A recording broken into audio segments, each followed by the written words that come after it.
of your topics? It's 6 o'clock, Damien, are you? Oh, yes. Yeah. So that is. So, yeah, so like if you, you can use different kind of the notes of different sections of your book. Yeah, I have any questions this year. Good. Okay, I see. Okay. So Okay, I'd like to call the meeting to order, if I can. Could we all stand for the pledge?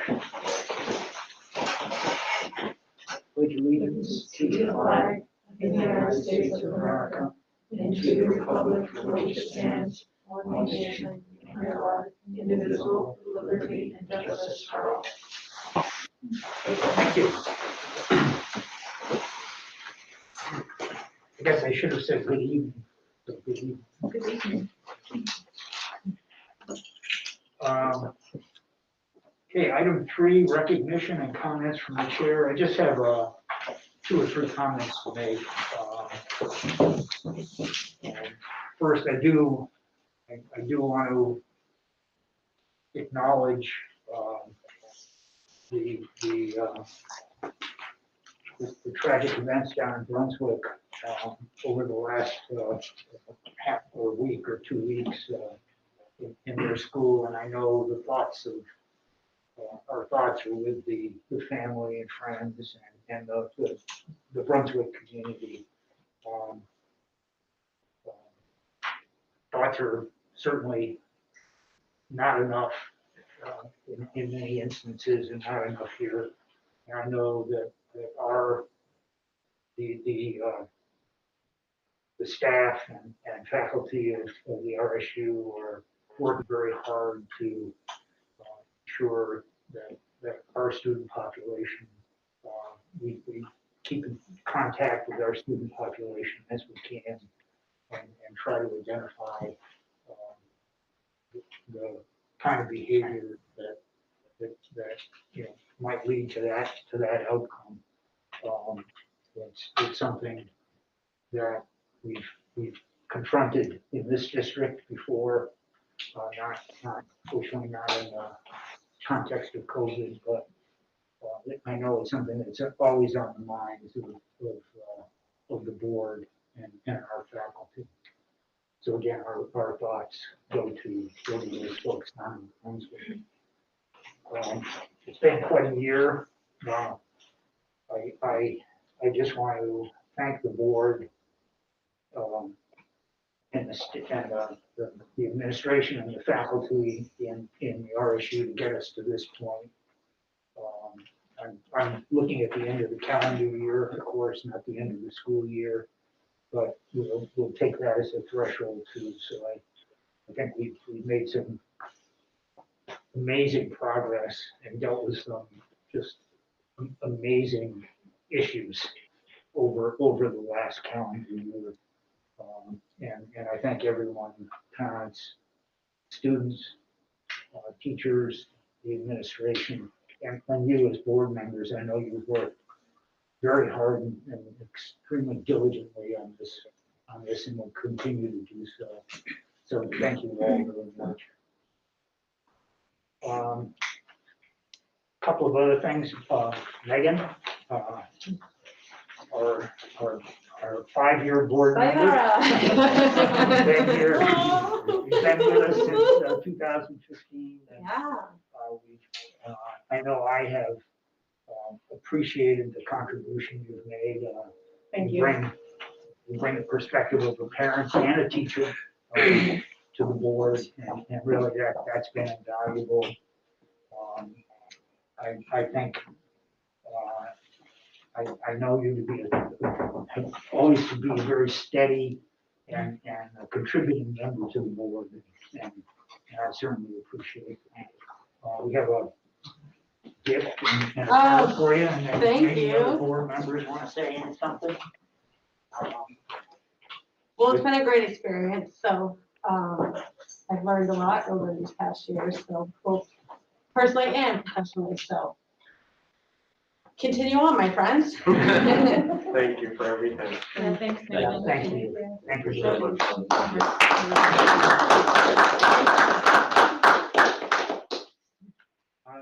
The other thing is we are joined by Jonna Smith, who other student rep besides Tanner. And it's a good thing you're here because Tanner needs the support sometimes.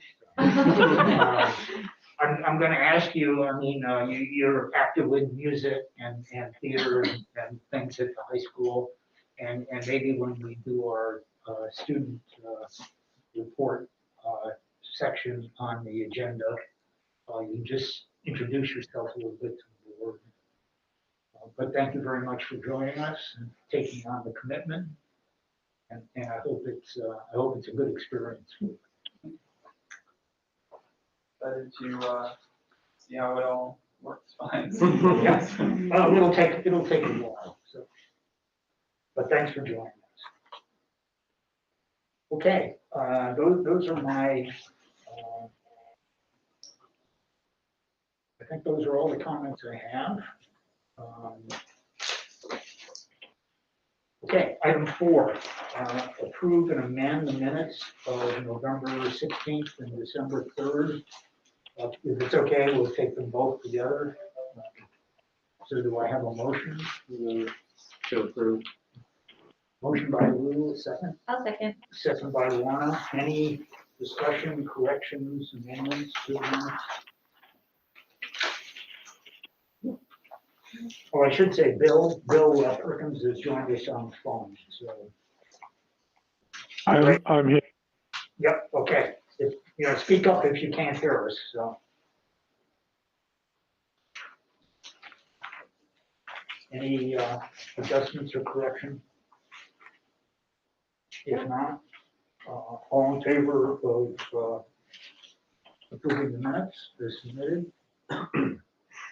Any opposition? No? Okay, thank you very much.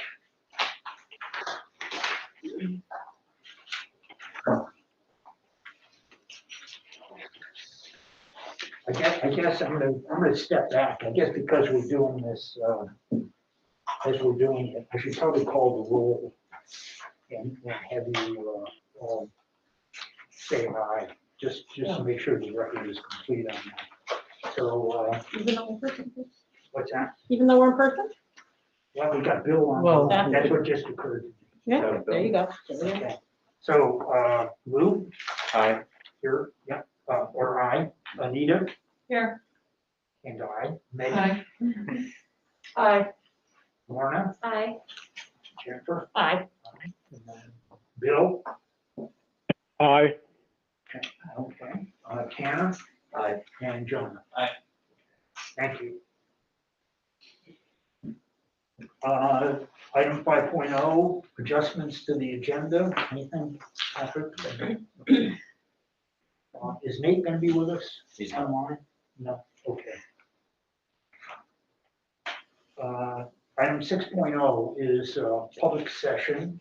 We have one person who has called in, and we will reach out to him in a minute. But I think everyone received a copy from Vita of the letter from Sheila and Jason Lamontagne. So if it's okay, I'm going to read that into the record. Board members and administrators, we understand you are considering transitioning Dyke Knoll School to 100% in-person learning at tonight's board meeting. Well, this has plainly been the goal all fall. We have to ask how the increase in the COVID-19 case count is being considered, particularly the belief that significant parts of Maine are now experiencing community transition. Our principal concern is that larger groups and mixing of cohorts can only further promote community transmission. While full-time in-person learning has been a standing and admirable goal, which requires tremendous logistical coordination and expensive resources. That effort and expense alone can't justify the change to full-time in-person without considering the current state of COVID-19 in the community. Our other specific concern is the number and severity of transitions from one mode to another. With hybrid, our kids are maintaining a familiarity with distance learning, which should ease a transition to full-time distance learning due to a case in a school or local outbreak. Should we first transition to full-time in-person learning, a later transition to full-time distance learning could be potentially difficult for our kids to navigate. We have the utmost confidence in our wonderful principal, Mrs. McKay, and her team, as well as Superintendent Manuel and his team. We have no doubt they've done a thorough and admirable job preparing DNS for full-time in-person learning. However, we urge the board to consider these and other possible ramifications of such a transition as Maine's COVID-19 case count continues to rise. Thank you, Jason and Sheila LaMontagne. And we will address that. I do want to point out that as we get into the discussion, any discussion as it might pertain to COVID, when we start talking about the agenda item, under agenda item 13, Dr. Hannah is not on the phone with us right now, but she can be reached, and we can get her comments if they're necessary. Okay, so we have one person who asked to speak to me, and Damien's going to reach out to me.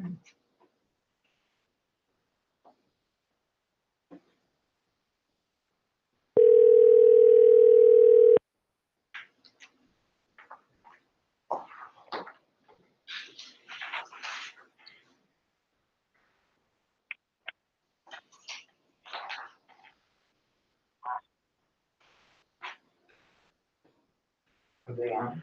Yep. Hello? Hello? Yes, I'm back on again. I don't know what's going on. I've got an awful connection tonight, but carry on. Okay, Bill. We thought we had a member of the community who had asked to address the board, but we're having trouble getting you online. Yes, hello? Oh, hi, there you are. Hi. Yes. Hi. You called in, or we did the school board meeting. Could you please just give us your name and begin your... Absolutely. My name is Erin Taylor. Hi. You want to go ahead with your comments? Go ahead right now. Yes. Yep. Sure. Oh, okay. All right. Well, I thank you for taking my comment. I felt the need to comment due to our rising state and county positivity and case rates of COVID-19 and the lack of a communicated plan that I felt was expressed with the community as far as a planned change for our students at the high school and middle school level. Our last reported community positivity rate was 3%, which I feel should be a red flag for those in the decision-making process. New York City has implemented 100% virtual learning for high school and middle school students at this cutoff point out of a desire to keep students and staff safe. And I believe that learning from their experiences would behoove all of us. With a 100% virtual platform, I believe that teachers and students would actually have more face-to-face interaction every day versus sporadic interactions, while being crunched for time and cramming for content. Through Google Meet, students could attend their classes in real time, which would allow for more time to reach out for both help and advanced opportunities for learning. All the while, teachers wouldn't have to worry about their own safety while being stretched so thin, running both platforms without enough hours in the day. I feel like locally, we've been lulled into a sense of complacency, especially here in Bath, because we've avoided some of the worst case counts in Maine to this point. But I feel that's changing. We have community members every day refusing to wear masks in our gas stations. We have people going in and out of our public school buildings without social distancing. There's still not social distancing of any adequate level. in some of our high school hallways in between classes. And also, students have been seen outside buildings congregating off grounds without masks, without social distancing, which is putting us all at risk. I feel like our luck so far has not been because we've been following every recommendation that we could. It is just the luck we've been dealt so far.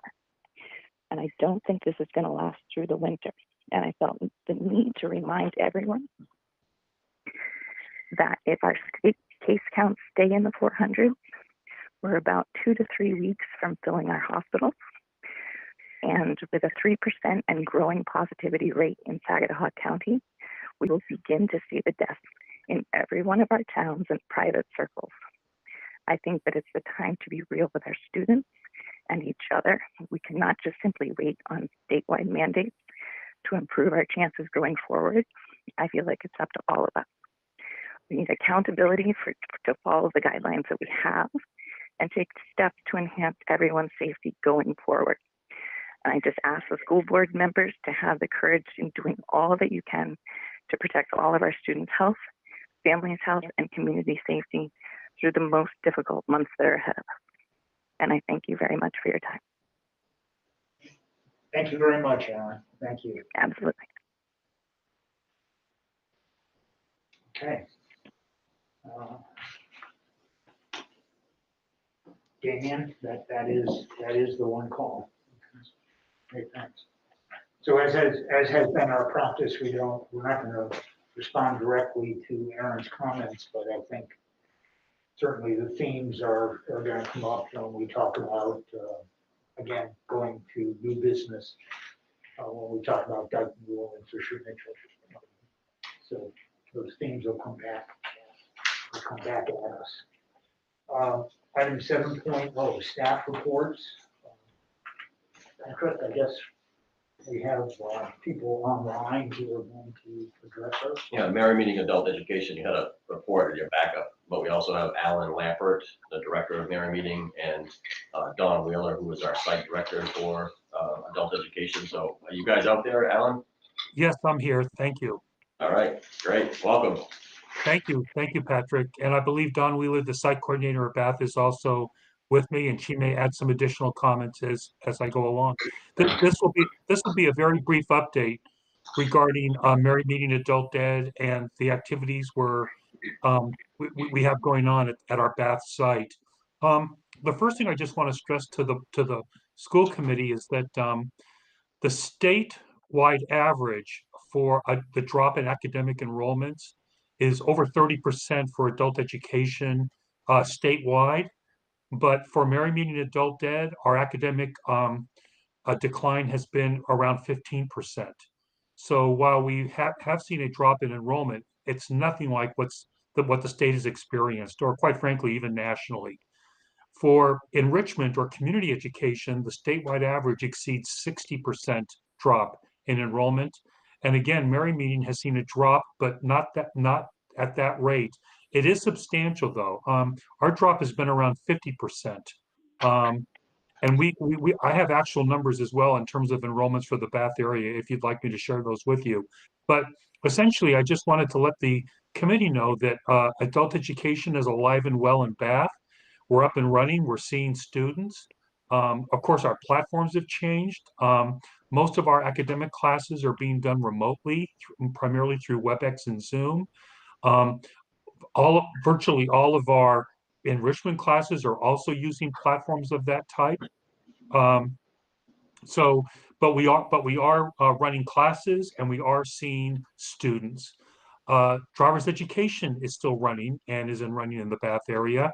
And we plan on running CNA, I believe, for this upcoming semester as well. So we're also running potentially another 9 healthcare certificate programs along with CNA potentially next semester. The skate park, we're still continuing to partner with the skate park. We're not seeing students at this time, but I do want to report to the committee that we started with a young man who dropped out, I believe, in the 7th grade at the skate park. And in working with our academic team there, he has returned to high school at Morse High. he's back enrolled in school. I think that those are the kinds of successes that we're looking to build on and to continue to experience as we work more and more with the Bath community.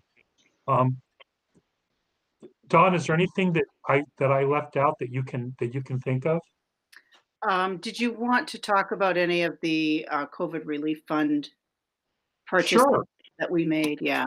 sure. So Mary Meeting was eligible for a sizable amount of CRF relief aid funds, and we used a large sum of that money to completely upgrade, and we're expecting the equipment any day now for new computers at the Bath Adult Ed site. And we've also purchased some large heavy-duty outdoor tents.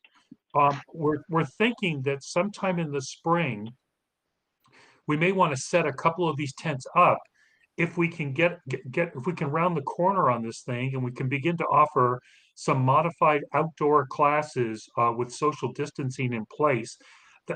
That's a wait and see, obviously, based on circumstances, but we at least wanted to have the capability and the flexibility of providing that level and type of instruction. If we can get there, it would be nice to get some of our classes back up and running in person as much as possible. And we felt that tents would give us that flexibility or the possibility of being able to do that. I guess, and that's the gist of it for now. But I just wanted the committee to know that we're committed to continuing to work with Bath. We think that the Bath community has a tremendous amount of potential, especially on the area of community education. I felt bad for Dawn because she spent a lot of time her first year there really building a community education program with lots of enrollments. And of course, COVID changed everything. But we believe that as we round the corner, we'll be able to continue to build the program. The other thing I'll mention is that it's been a real uphill climb with enrichment programming for us. Many of our learners are older. They're not that comfortable with the technology. They often will struggle with it. So we've really had to do a lot of internal training with our customers, with our students on classes such as art or other classes, yoga, for example. A lot of those classes are now virtual, but we really had to help work with our students to learn how to use the technology to take advantage of those classes. And they are up and running, and we are putting out a winter spring catalog. It'll be coming out later in January. We're going to be offering a full menu of classes like we usually do. So we're looking forward to January and the new semester. And I want to thank everybody on the committee for your continued support with the Bath site. It fills an important need, I feel, for the community in Bath and for the other communities that are involved with RSU1 as well. So thank you for your time, and I'd be happy to answer any questions, or Dawn can help if you have any questions or anything you'd like to bring up. Thank you. Thanks, Alan. Thanks, Alan. Any questions for Alan or Dawn? I just have one question. Sure, Jennifer. Hi, Ellen, it's Jennifer Rich-Smith. My question is, are we offering, I believe it's called HiSat, or the HiSat, the diploma, working towards a diploma, or do we have any students in that program right now? That's a Dawn question for the Bath site itself. The shorter answer for Mary Meeting in general, the answer is yes. We do offer HiSat Academy and other ways to get your HiSat. Dawn, do you want to add anything to that? Sure thing. We currently have 36 students attending for HiSat completion in Bath. A couple other towns that's in our district are represented as well. 5 students from Woolwich and 1 from Phippsburg currently. But I'd like to maybe add another comment to that. I've been hearing and speaking to other adult ed directors statewide that there seems to be the beginning of a swell from guidance departments for school departments all over the state for students that are really struggling right now with the current learning models that are being implemented, obviously for all the right reasons, but that adult ed may see an upswing in enrollments as the next semester progresses and as we start to enter into the spring. And so those students that are really struggling at the high schools will probably end up seeing a lot of those students later on in the springtime. So we're anticipating that happening. Thank you. Just another, just as a question on HISA too. Once you start that sequence of instruction and testing, do you have a specific time? Is there a time limitation to complete it? I mean, I seem to remember when, not under HISA, but the older series, that once you started, you had X number of months to finish and to test. And is that still the case here? And is that? I believe the short answer is yes. Is that correct, Dawn? I was under the impression that there is no time limit. Now that we have moved from GED to HiSET in the state of Maine, there was a time limit from when they could use their GED scores to transfer over. I believe, if I remember correctly, but I don't think there's a time limit on the HiSET. There may be one at some point down the road. Yeah, actually, I can add a little bit more information to that. I believe that when HiSET was first introduced to the state of Maine, there was a time limit. It was a 1-year time frame from the time you took the first exam in whatever area you took it in. You had 1 year to complete the full battery of all 5 tests in order to get your high school equivalency. But I believe that time frame may have been amended. I'd have to double check that, but it may have been amended, but it used to be 1 year. Yeah. I guess my question was whether these disruptions that we're seeing because of COVID have affected the progression of students, through that sequence of tests to completion. But we can come back and we can talk about that at a later point. Yeah, well, I think what will happen is for those students that are at the high schools that are really, really struggling and are getting no credits at any given time, I think they're probably going to naturally pivot to the HiSET. And it's actually beneficial if there is a time frame with the exam, because that motivates individuals to get through the full battery rather quickly, and as opposed to waiting and putting it off. But COVID may have delayed the 1 year time frame that used to be the case for HiSET, but I can double check that. Yeah. Okay. Any other questions for Alan or Dawn? No? Okay. Thank you very much. Thank you for your time. We appreciate it. Thank you. So item 7.2. Yeah, ELL update. Katie is going to provide that. Okay. So hopefully everybody has the ELL document that was written in your packet. And I'll just quickly run through a couple of highlights on that, since I'm sure you all read it in advance. And then I just wanted to open it up for questions for the group. So as you can see from the overview, we currently have 26 students in our ELL program. I think, it's interesting to see all the different languages that are now represented, especially if you sort of look back in time over the years at how few students who have this designation as of, 2017-18. We had anywhere from 2 to 6 until a few years ago. And so the increase of this population has really grown in our area. And I thank the board for the other staff member that we received in the budget. We have now a full-time ed tech too, and our teacher/coordinator who are servicing all of these students. This allowed us in general, if you look through to the time frame, in a normal year, students would receive direct instruction 5 times a week for up to an hour, depending on where they are in their programming. This year, there are some students who you can see receive services 5 days a week. There are some who do 4 days a week because of the hybrid model that we have going on in schools.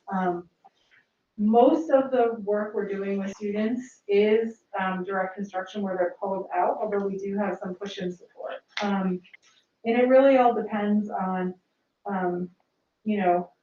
is the student a newcomer or not, or they are emergent bilingual status. That would be someone who has been speaking English in this country for more than 3 years, as you can see from the I think, you know, considering where we were in 2017 and 2018, I know, you know, I've been working with Sarah Gagnon, who's done a fantastic job along with Patrick McGuire.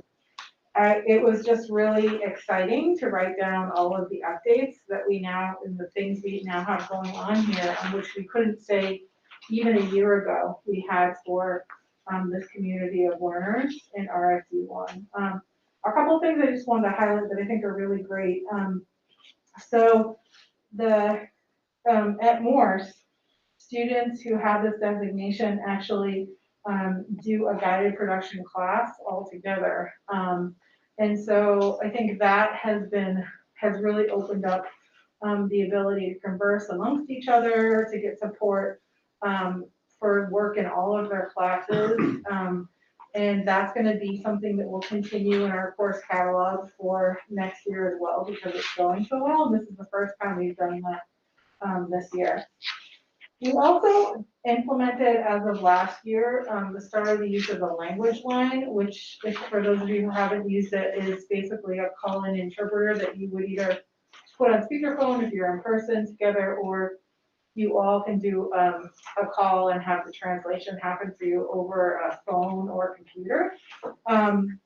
That's now being used more widely, and we also recently this fall also added a paper translation contract as well with a company called 1 Hour Translation. And so as you can see in the language services portion of the document, for report cards, IEPs, a lot of that we were finding people to help us translate here and there. And it was just becoming too many documents and too hard to make sure that we were really truly feeling like everything that we had to do, but also sometimes we want to provide more translation than is required. For instance, we recently translated a whole AP guide that's not required, but a parent really wanted to help their student who's taking this AP course, and in order for that to happen, you know, we translated a very, very long document that's not required, but it's just nice to be able to do that so families can access helping your students and supporting them in the same ways as anybody normally would whose first language is English. And so the addition of that service has been excellent. We will be looking to increase the budget for ELL on that line for translation, just because now as our number of languages are expanding, you actually pay you pay by document, but also every additional language is an added service, and so we'll need to talk about that during budget season. So I think, you know, we have a monthly newsletter that goes to the district, to those all the schools from Sarah, and I think two other additions I just wanted to highlight are Bright Space. We hope to soon have that translated for families who request it. Robocalls actually starting, should we have any weather this week, will be in the home language of the family if it's requested for the first time, which is exciting. And I'm sure some of you have noticed on our website how there's a toggle at the top and you can select. Sometimes I try to remind myself of the French classes I used to take, and I try to read updates in French. But I think there's a lot of things that we have we've put in place. And that's not to say that the program is perfect by any means. We're continuing to grow, but I think in the last year we've really implemented a lot of things that are helping families. And I would also say, you know, just also getting help and advocacy from groups like the Mid-Coast New Mainers group and others who we're working closely with, and growing those partnerships to really make sure that we're all working as a team to make the education for all the students, you know, really the best that it could be. So questions about that, and I'm happy to go into more detail on any of these items. Questions for Katie? Does this include or along with all these languages, is the American Sign Language, is that also included as an ELL in terms of speaking a different language? It can be. Okay. Because I think it's a wonderful opportunity in any classroom I've ever been in, when we have someone who speaks a different language, it's a wonderful opportunity for the whole class to learn not just what that language is, but all the wonderful cultural things that can broaden our students' background. So it really is an enrichment opportunity, I think, that helps us who, live in a small corner of the world to be able to really, understand and firsthand have an appreciation for a broader cultural perspective. So I think it supports not just these children, but I hope people listening and understand it supports our whole community when we have these people participate. Thank you. Do you have a question? Yeah, just a quick one. Of the 26 students you have currently, overall, is engagement and contact pretty solid? Have you lost contact with anyone? It's a great question. Not full contact, and I would say there aren't many students who we have who are doing full distance learning of 26, and so it's actually been, I don't know all the details, but I think I could venture to say that Sarah and Patrick have been able to stay in contact with families, and they, many of them actually have texting opportunities and to reach, both of them in ways that maybe other families wouldn't, to make sure messages get through the languages that they need. So, one of the new things we're also thinking of starting for that same reason is Sarah wants to do on Wednesdays a family/student open office hours, not just to help with homework, but also just to answer common questions that may come up about anything for the adults in the family as well. And so we're trying to keep communication as open and try as many new ideas as possible to stay connected and make it easy for people. And then the last question is, do we have any kind of peer-to-peer support? And like Spanish comes to mind too. Are there, I know it's harder this year, but are there students that are matched with any of these students? Not right now, we don't have a program like that. Not that I know of now. Just because of COVID mainly, or it's just one thing we haven't quite? I don't know, is that something we've ever done before, Patrick, in the past? Yeah, I know. maybe because it was so few students before. Yeah, and then you've jumped, so it's Yeah. hard to do everything at once. Yeah, I was just curious if you have that's a good idea. fluent Spanish students or something. Okay, thanks, Katie. Sure. I just have a definition of question, I guess. You say there are 23 active members and 3 being monitored. Did you address that? I forget. I did it, so, once students that, basically test out of the required state tests for, English language education, they're not fully exited from the program. They are on monitor status for a while, which essentially means they don't receive direct instruction every week, but the teachers check in on grades. If they know that they can continue to reach out for help, they might do, conference calls for them. And so it's sort of on an as needed basis, but it's still, some of those students might have a weekly check-in depending on their needs. Some might rarely need services. I think, the reason, and I should have said this before, that it's 23 active students, but the number of 15 newcomers is, those are students who require the most amount of support and time in the schedule. And so, you could have 30 more monitor students and have very little impact. If you have 5 more newcomer students, that changes the schedule of our teachers dramatically, depending on the needs. Yep, thank you. Thanks, Katie. Any other questions for Katie? Thank you. And thank Alan and Dawn too for their reports. Item 8.0, committee reports. Patrick. Should we get Ron on? Yeah, Ron Lamar is here, our architect, to give an update on the progress of the new school. Ron, you're out there? I am. I turned my camera on in case you forgot what I look like. So how's everyone doing? I hope you had as good of a Thanksgiving as you could have. So where we are right now in the project, obviously they're putting some finishing touches on the project. Things are moving along. Financially, the project still continues to look good. Schedule-wise, there's been, a little bit of bump in the schedule. Obviously, Harvey and Crooker both done a fantastic job working through all this COVID situation and continued working hard.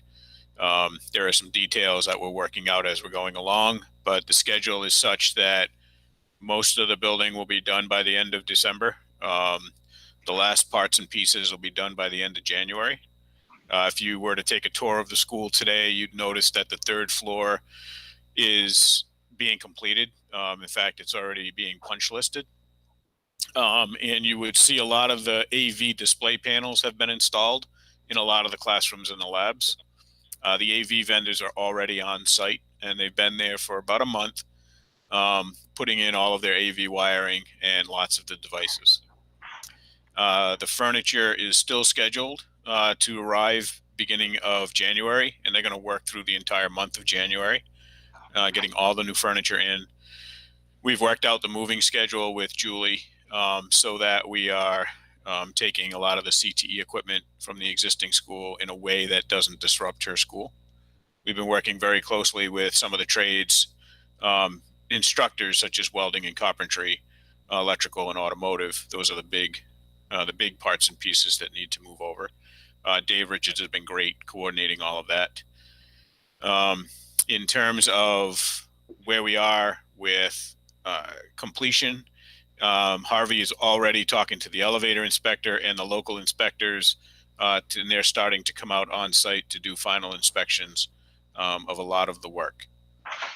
So the landscaping is pretty much done. There will be some remedial work that they need to come back and do in the spring. And that is because they want to make sure that the furniture moving in and the equipment moving in, doesn't ruin any of the final asphalt that they'll be putting down. So the bridge is complete. It'll still not be used until school opens. So all of the remaining deliveries are continuing to come up Wing Farm Drive, Wing Farm Parkway, I should say.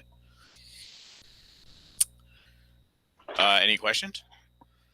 Hey, any questions for Ron? Jennifer? Hi, Ron. Thank you so much for the report. I had a question for Patrick a couple board meetings ago.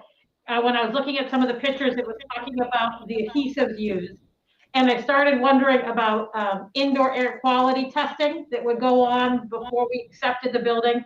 And I'm out of my realm here, but I understand that that's, in your terms, called conditioning of the HVAC systems, that's a lot of testing that goes through before elections into the building.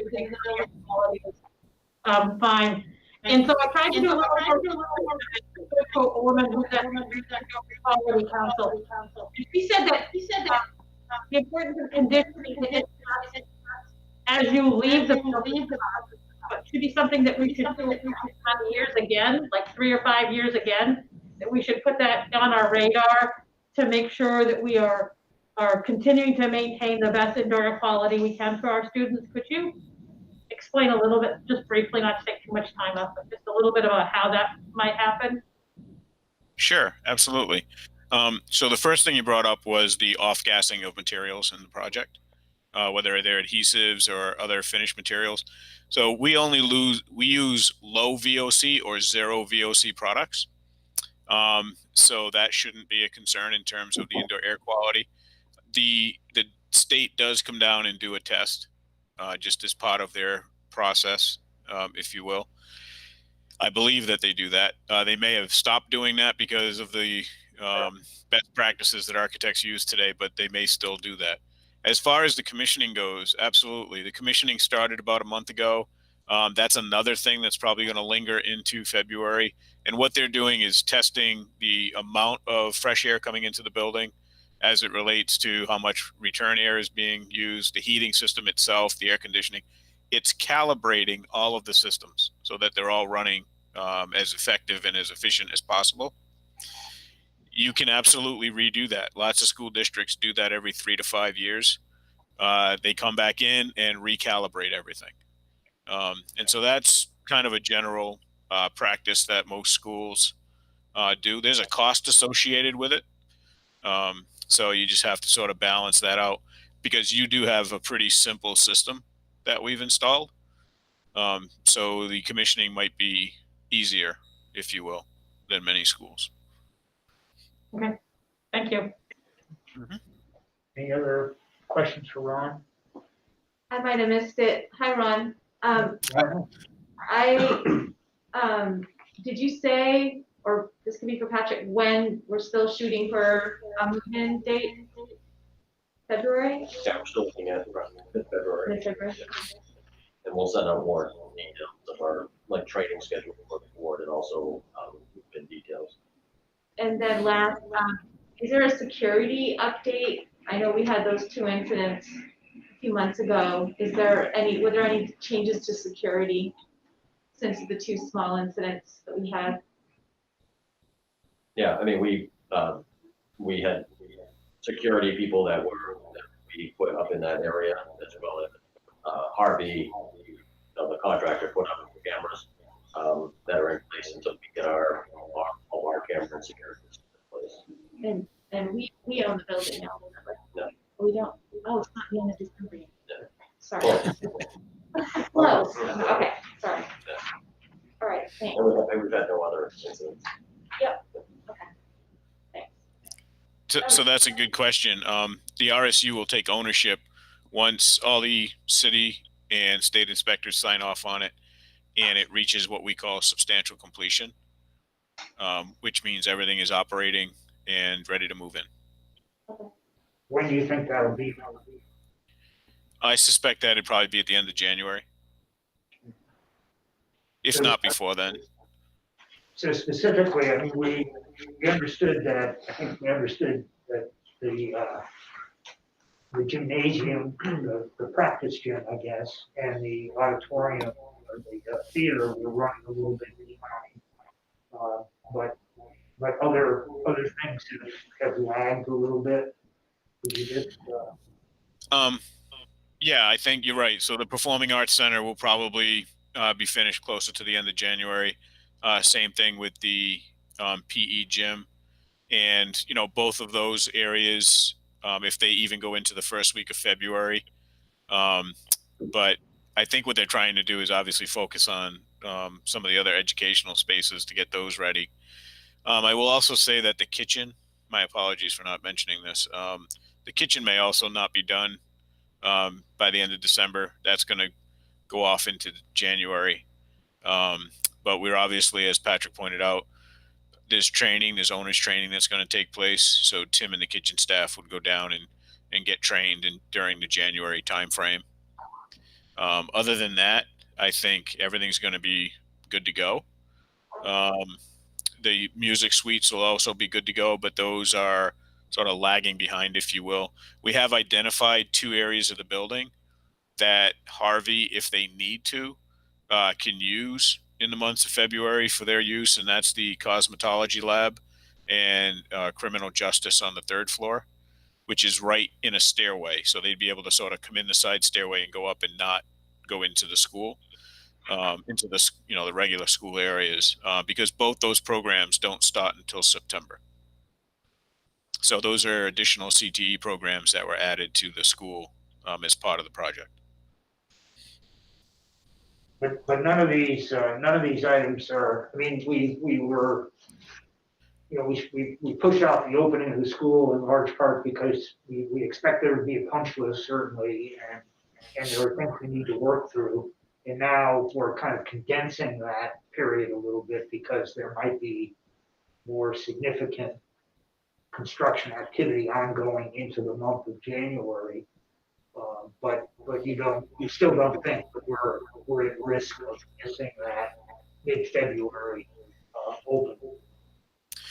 No, in fact, like I said, the third floor is pretty much done. The second floor is about 50% ready to sign off on. The lower floors, they're also working on those. So I think, having reviewed that, we've been reviewing it every week now. We have a fella from our office who's on site once a week going through, sort of signing off on rooms, if you will, as they're completing them and providing the punch list. So as it stands right now, I don't think there's any indication that you would miss the move in for February. I mean, Patrick has indicated that crews are in there 7 days a week at this point, so. Yeah, so what Harvey's trying to do is they've increased the workforce a little bit. And they are working, because they were working Saturdays, but now, they've opened the building 7 days a week to subcontractors, and they have someone from Harvey there 7 days a week now. Okay.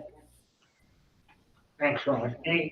Jennifer? This is just kind of probably a silly question, but what do we do with the water fountains? Like, are they installed but not accessible? Right? I'm sorry, the water fountains? Yeah, like we can't use water fountains in the time of COVID, right? Like. Well, we have bottle fills. Okay. Oh, okay. So yeah, and so even before the COVID pandemic, lots of schools now have been using bottle fills to avoid, the sort of water fountain situation. But they're still required by code. So until the code catches up with life, we do both. So in the school, you have both bottle fills and water fountains. But we can't use the water fountains right now, can we? This is bad. Oh, okay. All right, thank you. We'll stay hydrated. Okay, any other questions for Ron? Team one more, and this is just something maybe just for the future. I have had a few people from the public ask, and I think way back we said, is it possible that we can try to get older kids back to 100% or more than 2 days now that we'll have two buildings? We don't have to get into all that tonight, but is that just something that maybe for the future we're still maybe kicking around, or is that just too premature right now? I mean, we've had meetings on it. It's quite frankly, we're waiting for some data, some information from the federal government on CARES, because we would have space is certainly going to be helpful, but we also need staffing, and so we've talked about the running transportation between those two schools, how we could do certain things, as well as middle school, as well. But yeah, so yeah, okay. Yeah, I think Patrick has had preliminary conversations with the city of Bath, so that there's an expectation that they might not get the building quite as early as we might have thought 2 years ago. But certainly that's in the mix. That's been sort of my first impulse, is that the space is great, but you always need people, and that's not as easy to find. But everyone else looking for the same thing. Okay, thanks. Okay, thank you very much, Ron. thanks, Ron. Oh, thank you. Have a nice night. You too. Thank you. Bye. 8.2 Facilities Committee. Bill, do you have a report? I think Dave has a report, and I don't know if Yeah, I got a report. Bill could add after Dave goes. Can you guys hear me all right? Well, we see your shadow. Yeah, we can hear you. I'm with you. We had an in-person meeting of the Facilities Committee, and Dave came in with a shopping list relative to next year's budget, and I also asked him if he could report to us about any strains that he's had this year as a result of the massive amount of work that had to be done for the COVID. So Dave's supposed to be there. If he is, David, you're on. Yep. All right. So I typed something up in case anybody wants what I speak about tonight. You can email me and I'll send you over a copy. Pat has one as well. First, I'd like to talk about the CARES money and the ventilation. Over the course of the last 2 months, we have been working on improving our ventilation system in all the schools, as you know. The first thing we did was to install the ionizers and all the classroom univentilated air exchangers. as well as large building air exchange and heat recovery units in our schools, minus the current high school. This work was done with little to no disrupting to learning. I worked with the subcontractor that Siemens hired, and we did the bulk of our work on Wednesdays and 9 Saturdays. So we got it all done with the exception of 3 units, which will be done tomorrow. And they're at Woolwich. They just didn't have the parts. Second, we had adjust all our schools' front end controls and the commands to run everything wide open. So it basically runs 24/7. Normally at the end of the day, you go into evening and night and weekend setbacks. So we increased all our airflow up to 24 hours a day to increase the volume in the building. We run everything on high. Let's see. So what this does is it modulates the speed during the day based on the occupancy in the classroom to maximize energy efficiencies and controls cost. One note I made was the amount of energy and electrical fuel usage will increase.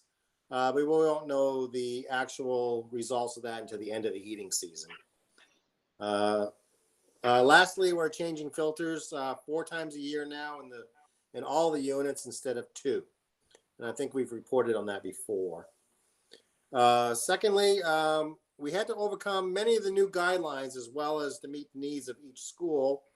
Example of this was measuring all the classrooms. That took quite a while to allow for us to determine how many students per classroom. I think the biggest challenge for us was creating spaces to compensate the smaller class sizes. We had to, increase more classes. So that, meant creating, music rooms and art rooms and the home ec room at the middle school. We completely modified that into a classroom, gyms, cafeterias. So we've done a lot of retrofitting of areas to accommodate the current learning situation. Some of our challenges was storage, believe it or not. We had a lot of 2-person desks, a lot of kidney tables, a lot of group learning. So we had to store a lot of furniture. So we pretty much filled every nook and cranny in the building. Became very good at Tetris on stacking furniture. Luckily, we didn't have to rent or find any storage space to store our furniture. We managed to keep it all within house. So that was a plus and a savings. Some of the money, obviously went to supplies. Supplies take time to deliver. We got a lot of them, a lot of medical supplies. And the forever hunt of trying to find plexiglass to build petitions. And I'd like to thank Josh Tardif for that. He did a fantastic job building petition barriers all over the schools as needed.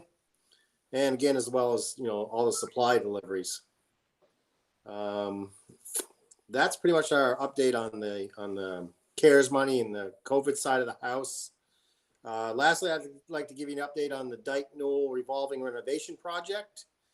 We're down to balancing and punch list at this point. All the units are done in the classrooms. Like I said, we're balancing the system now, setting the flow rates. And that's in the 1963 wing, the one with the sawtooth roof. That's the old wing of the building. We converted that from steam to hot water because of the condensate leakage. That was a $366,000 project that we split with the state. They picked up half of the funding for that. As Bill said, we did our facilities committee meeting and we discussed our 10-year plan. That's part of our requirement that we maintain a 10-year long-term planning. And we talked about upcoming budget needs for the district for next year's budget. That's about all I got to report. Any questions? Just if you could highlight, Dave, the fact that you need some personnel, perhaps the board could pitch in and help in recruiting some personnel for you. Actually, I got to thank Vita Ferris for that. She went on Facebook and she got me one person already. We just hired someone, Robbie Soares. He's excellent. He's right out the gate. Excellent worker. Got nothing but praise for him. Him and Josh, he's making Josh tired. And Josh is the younger one of the crew. So he must be doing something good. And So we still need one. We still need one. I'm going to re-advertise that after the New Year's and then see where we get from that and try to work our way into spring with the new person. And that's what I got on that. I'd just like to say that Dave and his staff have done yeoman work, as all of our personnel have, but the physical work that had to be done in all of our buildings to bring them into compliance with social distancing and all of the extra effort that was necessary. I want to thank Dave for his leadership and his staff for their hard work. Thank you, Bill. Okay, there you go. Thanks, Dave. Thanks, Dave. Yeah. Any questions for Bill or Dave? One question that comes to mind now that we have gone back to 100% in Pittsburgh, and of course just started in Woolwich, so maybe it's too soon to judge, but how's that affected your access to the space or the intensity of work that you need to do in those two locations? Is that it's a little give and take. We schedule with the principals. I call them ahead if I get a chance. I try not to show up unexpected, and they accommodate me. I accommodate them. It's a little give and take, and we get the work done. And we work around class schedules, and when students are not in the classrooms, if we have to go in and do something, or it hasn't been actually too complicated. I mean, the transitions between Woolwich and Pittsburgh has been smooth as glass on my end. good? Great. Okay. Any questions for Dave or Bill? No? Okay, thanks very much, Dave. Thanks, Dave. All right. Well, have a Thank good- you, Bill. Thanks, Bill. All right. Okay, item 9.0, student board representative reports. So we'll start with you, Tanner. Anything? All right, yeah, and I should say that John and I did work together a little bit on this, so it was, not just me. So I believe Friday, Morse esports team lost a well-contested playoff series in the first round of the playoffs, but they played for third place in the consolation bracket today. Unfortunately, I don't know the results yet. Sorry, I'll get back to you as soon as I can. The 826 Enrichment Fund just announced its winners, I think, last week, who are Liam Scanlon, Liam Druniak, Dylan DeMerchant, and our very own Jonah Smith. Winter sports signups have been going on, and winter sports, limited practices are taking place. The Morse ski squad, who we got a nice letter from, has their first event, I think, on Wednesday, going up to Sugarloaf. Pretty exciting. The quarter one recognition assembly was held a couple weeks ago. Obviously, it looked very different this year. It was pre-recorded and then played during second period for each classroom. And the big one that I want to talk about is the change in attendance for distance learning days on Brightspace has just lifted a huge weight off students. I feel like, Jonah, I don't know if you want to talk about it, but basically what happened is now it frees up time in the student's day by giving more wiggle room to complete the distance learning work. And when attendance is not accounted for, when Brightspace doesn't show that you signed in during that period, it's not marked down immediately as an absence. It now goes and affects your habits of work grade, not your direct attendance. So I think that's pretty helpful. I agree with the comment about the Brightspace attendance change. I think it has also lifted weight off of teachers' shoulders. Having discussions with the teachers in the class, and my mom being Ms. Smith, I've heard a lot of firsthand comments from teachers saying that now judging a student's distance learning attendance based on their general engagement rather than whether their box has been checked based on their actual logging into the app, which has been kind of fishy in terms of it working consistently. I think it's been easier for teachers to prioritize like grading assignments instead of focusing on attendance on days when the students aren't in school. Thanks, John. Anything else, Tanner? Before I go to John, John's not off the hook. I think that's it for me. Okay. I think Patrick is going to talk a little bit about the ski. We all did get that letter on the ski, so we'll talk a little bit toward that. Patrick's report. So John, do you have anything to add? And if you could just say a couple of things about yourself, just to introduce yourself. So myself, John Smith, junior, clearly. My mom, as I just said, teaches usually 10th and 11th grade English at the high school, Ashley Beaton Smith. I was interested in becoming a student representative to the school board because I feel like civic engagement and understanding of especially low level sort of deliberation that might often go overlooked is important, especially for young people. Yeah, in terms of engagement with the community, like Dr. Manuel mentioned a while ago, I'm involved in music and theater, and I'm working on community television, which is where I got the grant from the Alumni Fund, which I was very grateful to receive. And I'm thankful for this opportunity because it lets us students have a voice in the school board's decision. I would never call this low level. I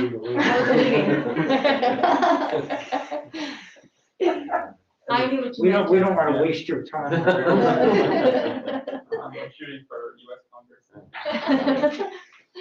Welcome aboard. Well, welcome. I'm glad to have you. Tanner's glad to have you here. So, and we do, I think again, speaking for the board, I think we do look for, substantive input from our student members. You folks are in it more than we are, although many of the board members have kids in the system as well. But you give us a very important perspective on what goes on in the schools. So thanks to both of you for agreeing to participate. I hope it's worthwhile for you, even though it's a low level. You are never going to live that. You're in trouble now. You're in trouble. Okay, thank you very much. Any questions for John or Tanner? No? Okay, thanks. Item 10.0, updates on the openings. Patrick? Yeah, I think I change the order a little bit. I think I'll have Katie go first and give an update on the numbers of, we sent a survey out for who is going to stay remote learning or go to remote learning, and then vice versa, in-person learning, K to 12. And the good news is that the total number is pretty consistent with what it was this past semester. And then after Katie goes, we'll have Jason give you an update on how week 1 went at Woolwich, and then go to Ross and Jen to talk about their plans, for 100% in-person learning. So, Katie? Okay, so in your packet, you have the short update that you asked for last time on distance learning. So this, I know last time I shared all these numbers, but if you don't have them right in front of you, hopefully this will be helpful, and I'll keep you updated every month on staffing numbers and then other goings on for distance learning. So this was just a start. You're welcome. Actually, since I wrote this last week, we got 5 more students. And so the total currently, as of this week, is actually 232, not 237. So I handed out to everybody this sort of rainbow colored sheet. So on one side in the black and white, that's where we currently are as of this week. And then the rainbow is the survey results that we just received. And this survey was for everybody in the whole district, not just distance learning families. So everyone had to declare pre-K through 12 what their plan was to either be in whatever programming we were providing in person, whether it was hybrid or 100%, or to decide if they were going to do distance learning. For some families, they were going to keep whatever program they're doing. Some are changing. As you can see, each color is a different school. The grades are down the left-hand column. And essentially, all the columns are in sets of 3. It's who's going to remain in person in the school by number, who has declared they'll do distance learning for the rest of the year. And then when it says unknown, since receiving the survey results last Tuesday at 3 p.m., principals and secretaries have called everyone who we didn't get a response from. They've gotten through to most people. If there's a number in the unknown column, those are people who we've called, who we've yet to hear back from. We're assuming they will be in person for the purpose of planning appropriately for social distancing and desk numbers. But I just wanted to alert you that those, hopefully we'll find out soon, but as of this morning, that's where the numbers stood when I printed this. And so you can see that the current numbers are 232. The new number, other than the unknown, is at 235. While it's really close, it's interesting.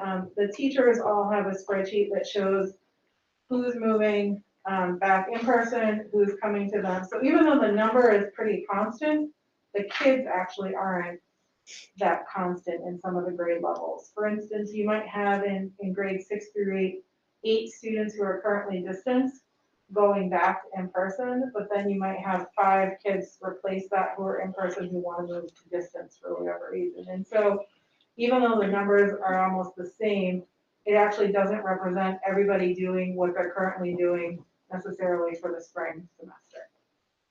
So any questions about that? Any questions for Katie? Are these numbers, do you have any idea whether these numbers are consistent for other schools? I have no idea. Like, you mean in other districts, how many? It's about like 13 or 14% of our population, essentially. It has been doing distance learning the whole time. Give or take. I'm not sure. I don't know if Patrick, you have. No, I mean, I know there's another district around us that has a higher percentage, but I don't know anything much more than that. And anything anecdotal that suggests why parents and students are just flocking? You know, why those who were distance learning? I think the numbers in the 400s are definitely impacting people's thoughts of what they want to do. I also think for some people, the change to 100% makes them want to switch to in person. For others who are doing hybrid, it actually makes them want to choose distance, depending on what level of risk they feel they're comfortable with for their own personal reasons. I would say we've had more changing at the high school level. I couldn't say for sure if that's related to some of the close contacts or COVID related situations we've had that the public has been alerted to. I'm not sure. Right now, we would be able to continue to keep staffing active if the numbers remain relatively the same. I would say the other place other than the high school that's increased quite a bit is actually our middle school grades have increased. You can see here they're almost at 30 in 2 of the grades. And that's getting pretty high, and they started more in the 20s when we first started this. There was about 20, 20, and 20 across grades 6, 7, and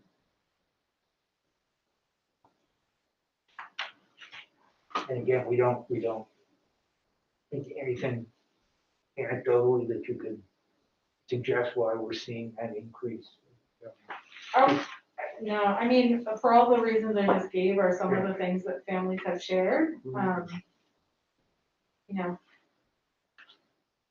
Some of them, we have some students who have someone in their family that's moved in with them who will then have to choose to stay home if it's someone with a health condition or someone who's older, so, I mean, for any student, it's various different reasons, It's yeah. various reasons. Yeah, I would say the only common theme is the numbers have gone up, and that worries people. Any questions for Katie on this part of her presentation? In the backside in black and white, the teachers that you list, those are the last names of the teachers who are doing distance learning, right? Correct. Are there other teachers that are doing distance learning besides this? These are the teachers kind of dedicated to each grade? Those are the teachers dedicated to each grade. Okay. There are, in the report, I shared that there are about 15 full-time staff. There's not 15 people listed here, so there are some special ed people who are dedicated to individual students, but they span multiple grades. Yeah. There is some ed tech support, and I would say those are sort of the two areas that aren't listed because they're not the direct core contact for a particular grade level. And is there a gifted or an enrichment program that's For GT, for GT. distance learners? Yeah. There's students would have that with their same GT teacher, but they do it virtually. So the GT teacher's virtual, so. Yeah, the kids who are at home do their GT virtually.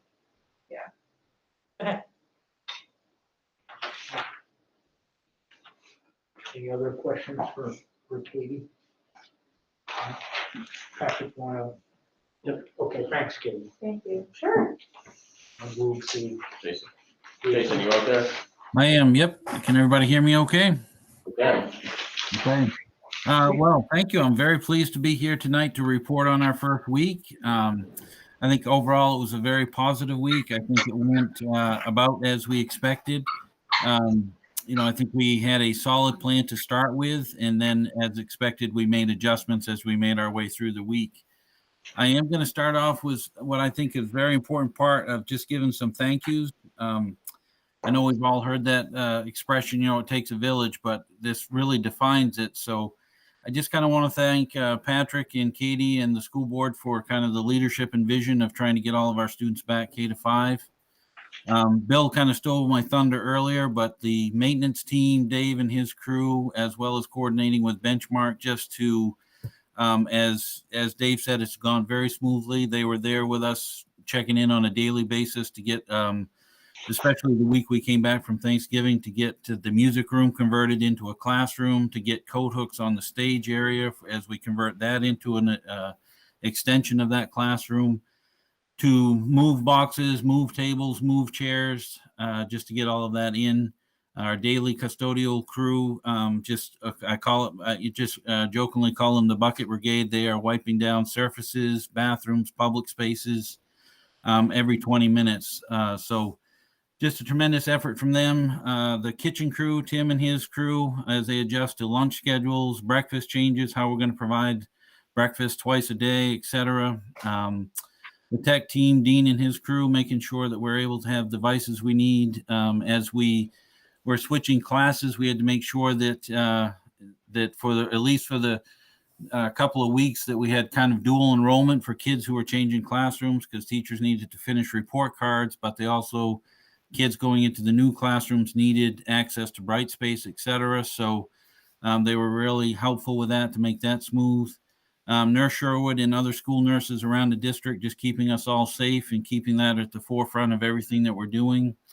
Our front office staff as we made our way through to keep communication consistent with families. My new dean of students this year, Erin Dimbleby, she's a scheduling guru. I didn't know that when I hired her, but boy, am I glad she did. We did, because she just is all over those schedules.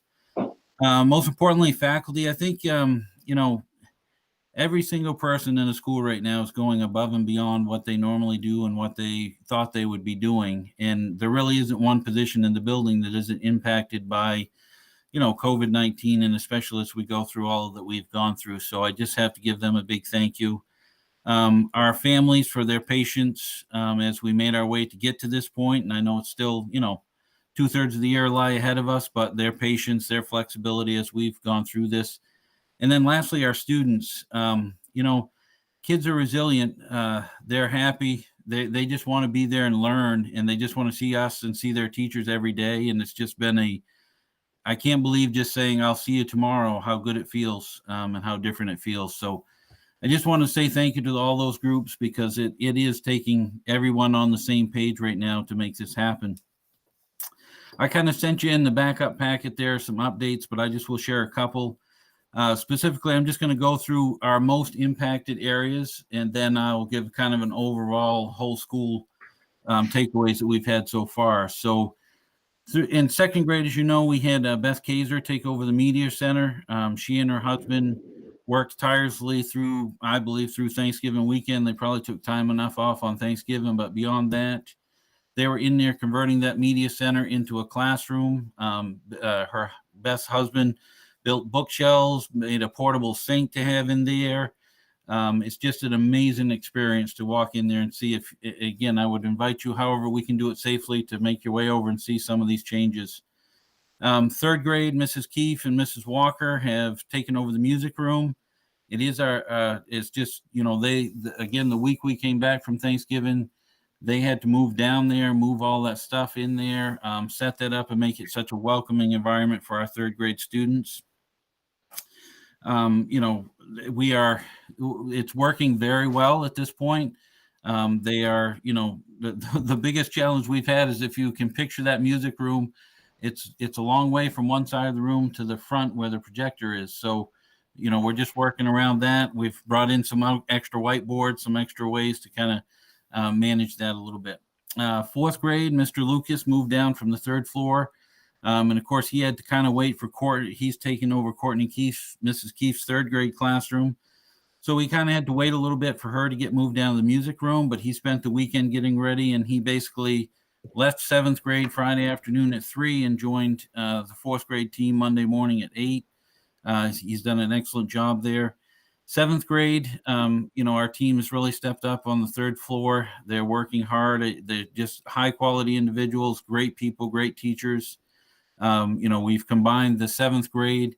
It's provided a big benefit, I think, to our students. They're going from a class of 3 to 4 students to a class of 8 to 9 students. And especially at the middle school level, that's a bonus for them. They're able to feed off from each other a little bit more. So class discussion actually can take place.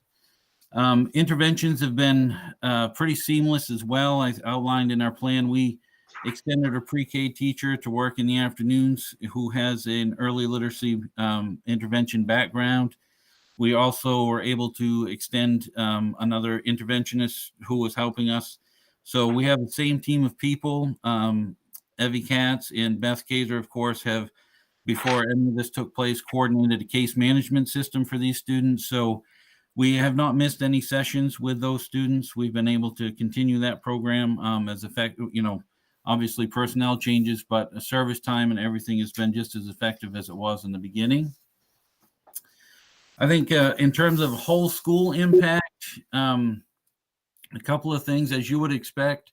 Some of our kids are coming back together and seeing friends that they had not seen in 6 to 7 months in some cases. So we spent, some time last week just reviewing procedures with students. They've done an excellent job with masks. They've done an excellent job responding to anything we've asked them to do. And it really was just that natural innocence and excitement to see people that they haven't seen before or seen in a while, that we just had to really concentrate on some of those hallway and recess type procedures to keep that social distance in place. But they responded very positively to that. We had a couple of, I think we talked about it before, we just had a couple of situations where, you map everything out on paper, and then once you're going through it, you realize, oh, wait, that's 2 classes trying to go through that doorway at the same time. So, by Tuesday, we had that worked out. I think overall, the biggest kind of from the logistics point of view, the biggest challenge has been, as we are now on a staggered schedule, which means we have an early group that arrives at 8:20, and then we have a late group that arrives at 9:20. And then that's the same for dismissal. So we have an early group that leaves at 2:05, and then a second group that leaves at 3. The biggest thing, we had to start that way last week. As we made our way through the week, by Wednesday, we realized it wouldn't take quite as long for the buses to do those runs in between. So we were able to tweak that a little bit. So that this week we're starting at, so we have a group that comes at 8:20, a group that comes at 9:10, and then a group that leaves at 2:15 instead of 2:05, and then a group that still leaves at 3. So it's just, for those of you that have been in the schools, 10 minutes can make a world of difference.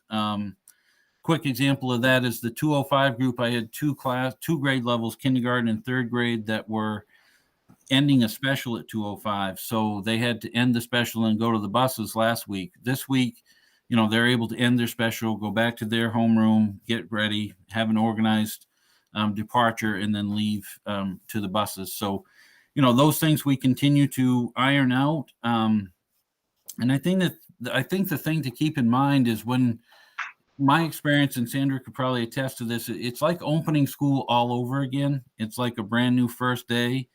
So it's just, you have to keep that in mind, that even though it's December, you're still going through the procedure review. You're still working the nuances of two groups of kids coming back together to get, and kind of the dynamics that present. But I would say without question that every teacher that would say it's worth it. We have our concerns with overall numbers, but that's beyond our control. Cases on the rise, but that's beyond our control. And right now we're just thrilled to have them every day.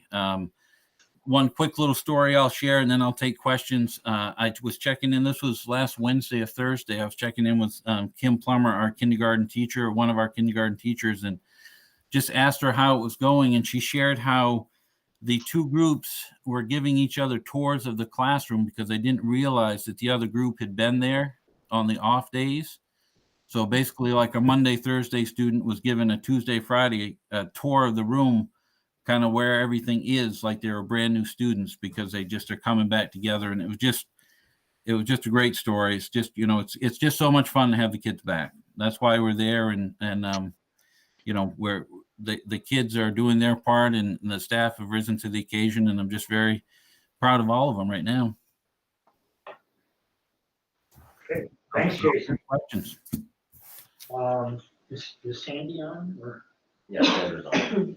Sandra, do you want to, before, unless we want to have questions for Jason? I mean, we're going to have questions for Jason, but I don't know if we just want to hear quickly from Sandra first. Everything's still going really well. We have had several students move into Phippsburg. We had 3 students move in November, and I think we are getting 2 transfers from Fisher Mitchell and 1 additional new student. So that has increased our enrollment. So it makes us have to divide some students up in the cafeteria during the second lunch. So we stay under 50 people in the cafeteria at once. So the way that we're coping with that is to just take half of the 5th grade out into the guidance room and have them eat there. But other than that, the buses are going well, pickups and drop-offs. We combine snack and breakfast into one time around 9 a.m. or 9:30 so that students don't have to take off their masks as frequently and be in the classroom.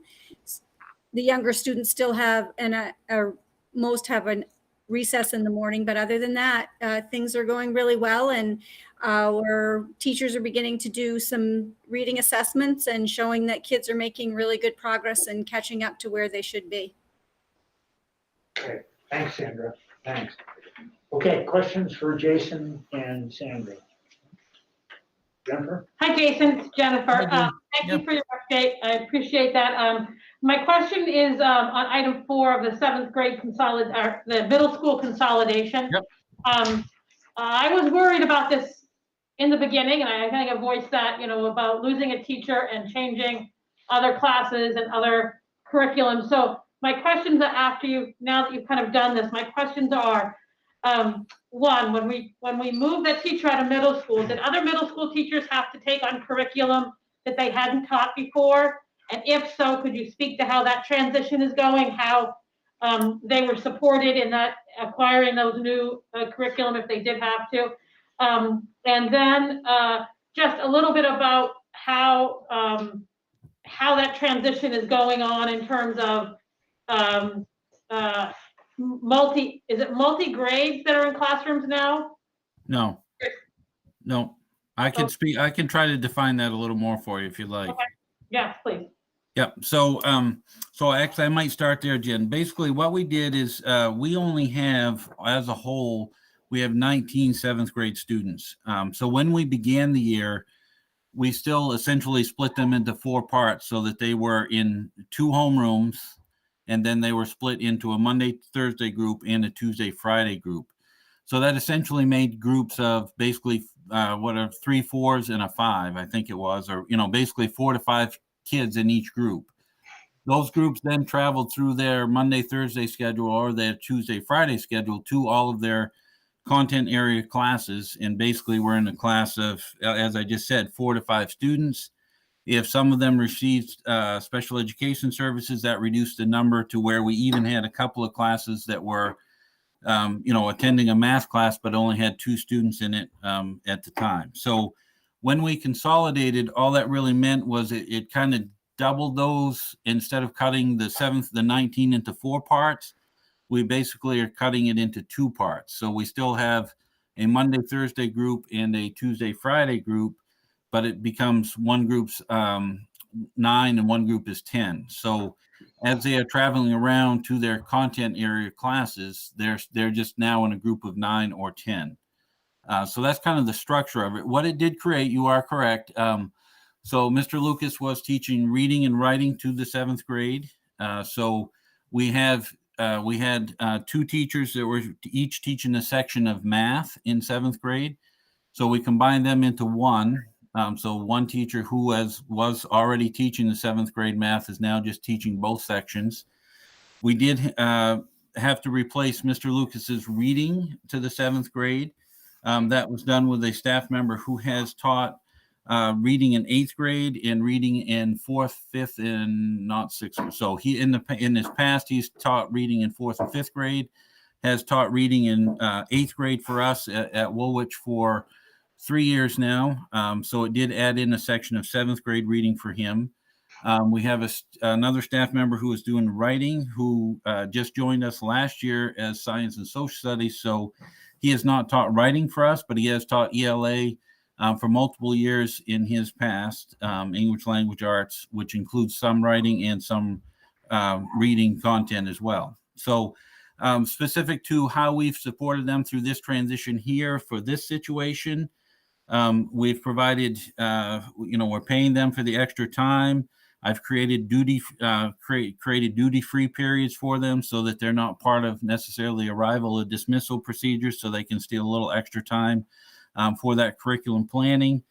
And then also just facilitating for them, curriculum meetings with anyone else in the building, with Mr. Lucas himself, with our 5th grade teacher who has a lot of experience teaching for us, et cetera. So we're just trying to support them the best we can as we make this transition into that kind of consolidation.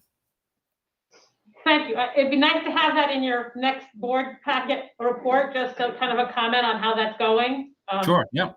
We'll change the curriculum that they need. So it's, I was worried that we were impacting another group of students, and by trying to fill the hole that we had someplace else, we were actually made another hole and increased the problems with transition. So I appreciate that explanation. That was my one question. Thank you. Okay, thank you, Jen. Thanks. Any other questions for Jason or Sandra? I have one for Sandra, but yep. No, I was just no questions. Just, Sandra, hi, this is Jennifer. The new students that have moved into Phippsburg, have they moved from other parts of our district, or are they brand new to our district? They 2 are moved from Bath to Phippsburg. The other students are coming from out of state. And they don't affect, you said they affect cafeteria or your lunch program, but not specific grades, I guess, you're still able to accommodate them in the classroom. Right, our highest class size after the new year will still be 17. And is that through school choice? No. No, nothing is from school choice. Okay, thank you. People physically moved their residence from Bath to Phippsburg. Okay, thank you. Yep. Any other questions for Jason or Sandra? No? Okay, thanks to both of you. It's been a hard pull, but we're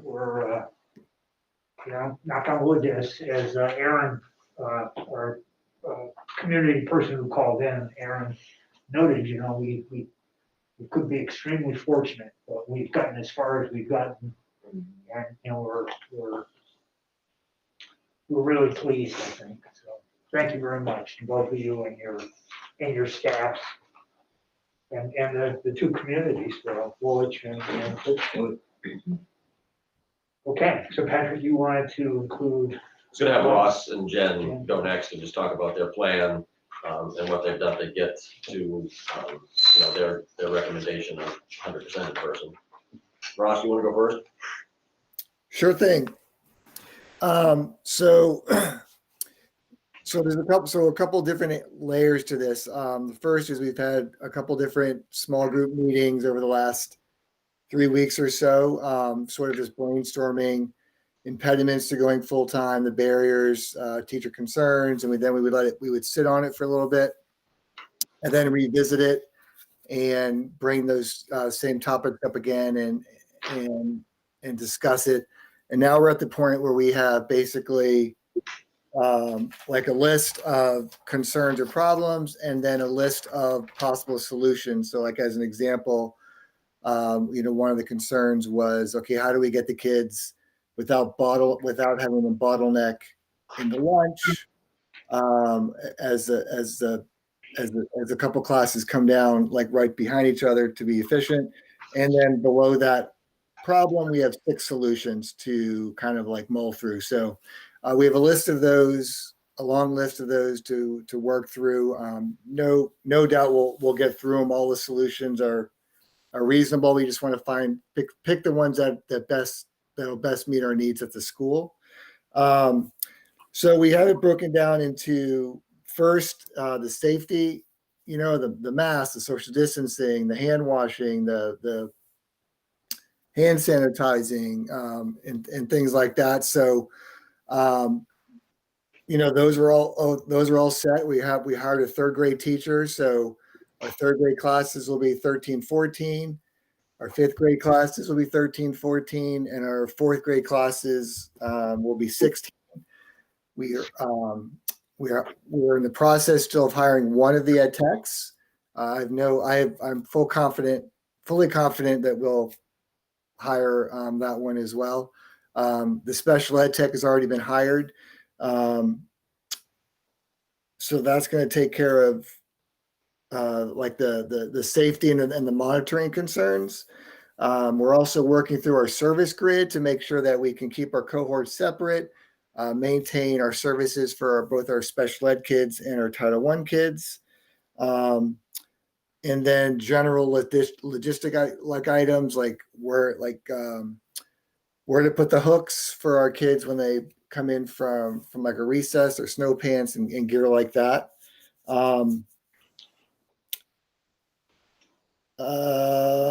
So breakfast and lunch is going to be very similar to what we're doing now. We're just going from 3 lunches to 4 lunches. So once the kids are in the cafeteria, it's going to rotate. It's going to operate the same as it has before. We're just looking at how to get them into the cafeteria more efficiently so they don't bottleneck. And breakfast and snack, which we're working through some solutions to that as well. So all that's coming along. I would say that, the biggest concern right now is, and I want to just recognize the PE teachers across the district, because as I said in my report, the kids have been outside for phys ed literally every day. They're here. And while the weather's been good most of the times, we've had rainy days and cold days and snowy days. So they just bundle up and dress warmly, and as does Mr. Carter. So, and I'm sure that's the case around the district. Was that, I spoke rather quickly. I apologize. Did Well, it's fine. If you're all set, I'm going to just ask if any of the board have questions for Ross. What do you, Ross? What do you think of what remains as the most significant challenges that you've got to address? I would say the bottlenecking with the lunches and finalizing our schedules, because we went from a 1 week schedule to a 2 week rotation schedule, and now we're going to go back to a 1 week schedule. And with the increased kids coming in, the special ed and Title I need to redo their service schedule. And so, get that done. Yeah. So, I mean, these are manageable things over the next couple of weeks, though, right? Our hope is to have everything ironed out before we go on vacation, on break. And so we can spend the first week back sort of operating under the new schedule, just to sort of hammer out any issues before all the kids are back together. I mean, we've talked about this as Jen, we'll go next, but Ross, you're looking at January 11th is a Monday. And part of the reason for that is also you have some staff, the new staff, some of them are working in another organization right up until the holiday break, correct? Yeah, correct. The third grade teachers actually will be working until that school closes. So, I think it's the same day that our last day is. So she couldn't start until January. Questions for Ross? Um, Lorna? yes. Is this our discussion before the action item, or do we later on? We can, I'm sure that Ross and Jen will stay on for us during that discussion item, so. Okay. Yeah. Okay. But I think. I'll wait and hear from Jen then, if that's okay too, That's and then, fine. okay, yeah. I just wanted to Any questions specifically for Ross? Well, if I understand this, hi Ross, this is Jennifer. If I understand this correctly, that we wouldn't meet again before you would potentially go back to 100% in person. The board would meet again, right? Right. I was hoping I'd get a little more specifics tonight, Ross. I've heard you talked a lot about general issues, something being outstanding or something that you can resolve or that you are going to get done. I was hoping for more of a very specific list of here are all problems, here are how we solve them, or here's a list of outstanding problems, and here's how I expect to solve them, here's a timeline to solve them. I know there's a lot of things that go into it. I would expect if we're gonna make a decision and not be able to meet again, that we would have gotten a little more specifics of this. I don't feel like I understand the issue right now to vote on it. Yeah, no, Ross, let me just go for a second. We can meet the 6 requirements that we need to meet. And I think what Ross is saying is that, again, having kids, making sure that they're not coming down to lunch where there's a bottleneck is just as an example of him trying to work that out with his staff. But as far as class size, social distance in the classrooms, that piece by hiring the 3rd grade teacher, hiring the roaming ed tech he needs to hire, but he feels confident that he'll be able to do that. And the special ed tech we hired back quite a while ago to fill this position to meet the needs in the classroom sizes and social distancing and special education. So those were the biggest details. Ross already has a monitor in his school that stays outside of the bathroom area and the hallway area to make sure that social distancing is appropriate there. So I think, I don't want to speak for Ross, but I think he was just throwing out some examples of a little bit of a schedule piece, but also logistics. And I know that Jason, you know, from a scheduling standpoint, still had to work out a few of those details, you know, prior to, you know, him coming back on December 7th, you know, as well. So Ross, do you want to add more detail? No, yeah, I would just clarify that our schedule and how we're operating and all the routines and procedures are going to be very similar to they are now.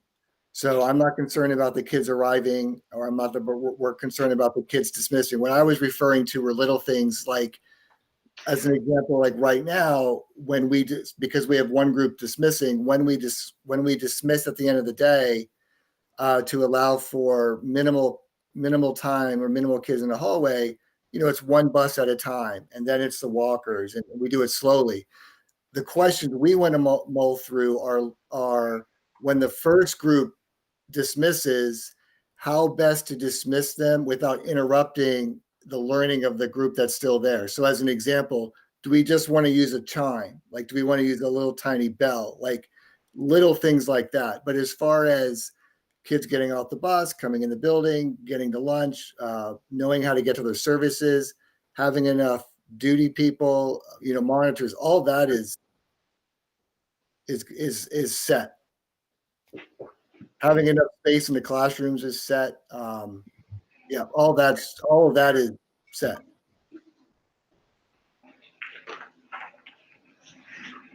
Okay. Any other questions? We do, you know, for reasons of notification, you know, we have it on the agenda tonight as an action item. Right. So that's not to say that we can't take the action one way or the other to either open or not to open Ross, and we'll let Jen go obviously next, but you know, we'll continue to work on problems if issues come up that are unsolvable or insurmountable, then you know, we revisit. But in an interest, I think the scheduling of this meeting and of this discussion was to provide the most time that we could in the schedule to parents and the community to what to anticipate in terms of return. So I think what else has been helpful is Jason reached out, Sandra reached out when they went to full-time, they reached out to the other principals to say, hey, you know, and they've been back and forth about, hey, I didn't think about this, or, you know, this came up unexpectedly, so just keep an eye out for this. Again, every student is unique, but, you know, that's been helpful. Jen, you there? Yeah, why don't we hear from Jen? Yes, I am. Go ahead, Jen. Okay. So I've been working with the leadership team at Dyke Newell, as well as grade level teams and the whole staff to move our plans forward. We took the 11-3 PD day to brainstorm both what might be needed for fully remote in case we needed to go in that direction, but also what grade level teams and other discipline teams would feel would be needed to return to 100%. And so we started with those lists and those questions, and we've been working on addressing those questions and ordering and already receiving most of the items on those lists. The other piece that happened is we had 2 positions posted. We had an elementary teacher and an ed tech position. We were able to fill the ed tech position, and that individual has already begun subbing in our building, which is great. So he's getting familiar with our school and our staff and our students and how we do things at Dyke Newell. And he will start when we come back from the winter break. So he'll have that first week to get, you know, familiar and settled into his role before we bring all the kiddos back. We are targeting the same date as Fisher Mitchell, January 11th. We did not fill the elementary teaching position. We interviewed a number of candidates, and we're still looking at any applications that come through, but we weren't finding the right fit for us. And so instead we started looking at how we could resume 100% utilizing existing staff members or staying with current class structures. And so one of the biggest questions was how many kids were coming back from distance learning. We really needed that data to evaluate if we could bring all the kids back without adding an additional class or two.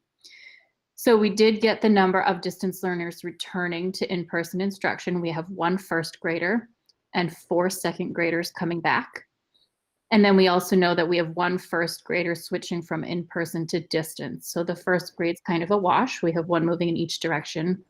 We have no kindergartners or pre-K students coming from distance learning back to in-person.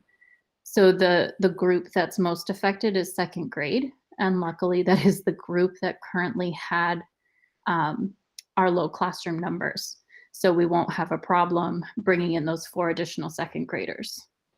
So right now as a staff, we're in the process of talking through, do we or do we not need to create that additional classroom?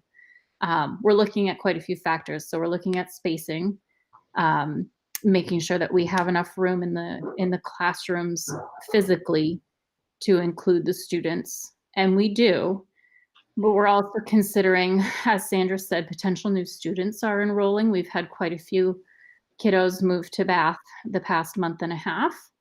And if that were to continue, not creating an additional class could cause us to be full in some places, some grade levels, and what would we do if that were to happen? So we may still move ahead with our plan to make a new class, or we may decide that we can do it with the current enrollments and not utilize an existing staff member. If we were to utilize an existing staff member, we're talking about using our school strategist, Shallon Hersom, who is the support for regular education students who may have behavior needs. That position is definitely an important one for our building and one that we utilize very heavily. This year, the need is a bit lighter currently, and she provides the benefit of being someone who's familiar with our school, our students, and the curriculum. She was a first grade teacher, so she would be an excellent person to take over a new class where we have to make one.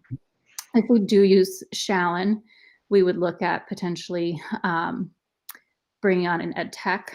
We've kind of brainstormed that to pick up some of those behavior supports and being supervised by one of our special education teachers. Let's see, other pieces. We have developed a master schedule that addresses a number of the concerns that I've brought to you before. So this new master schedule includes how we can offer breakfast to all the kids despite having multiple arrival times, how to have our specials occur for all the students every day of the week despite the reduced window that they can be offered within, and how to keep PE in the gymnasium instead of making the gym into a secondary eating space. So the solutions in that schedule include a waterfall of 5 lunch recesses instead of our current 3. This keeps the group sizes within the mandated size. And then we have 3 different breakfast options that we as a staff are considering.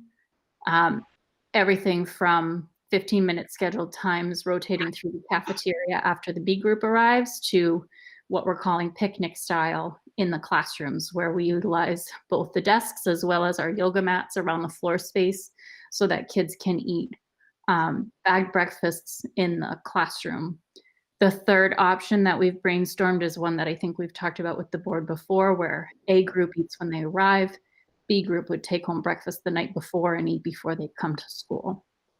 So we'll continue to work with food service and ensure that our schedule plans work with their needs for the time that they need to prepare the food. But I've already talked through this with Tim, and I'm very hopeful that some of those larger issues that we were facing around feeding kids breakfast and lunch will be resolved with this master schedule that we've worked out.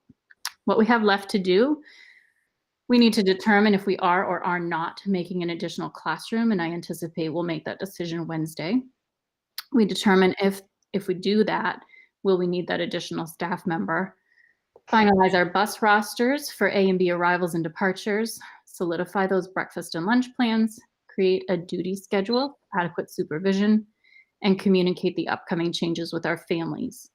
We may also be relocating anywhere from 1 to 3 staff people, depending on those final decisions. We may not relocate anyone, so we'll be figuring that out, and then working on revising the service schedules for things like special education and literacy and math interventions. Now that we'll be seeing kids 5 days a week instead of 2 days a week.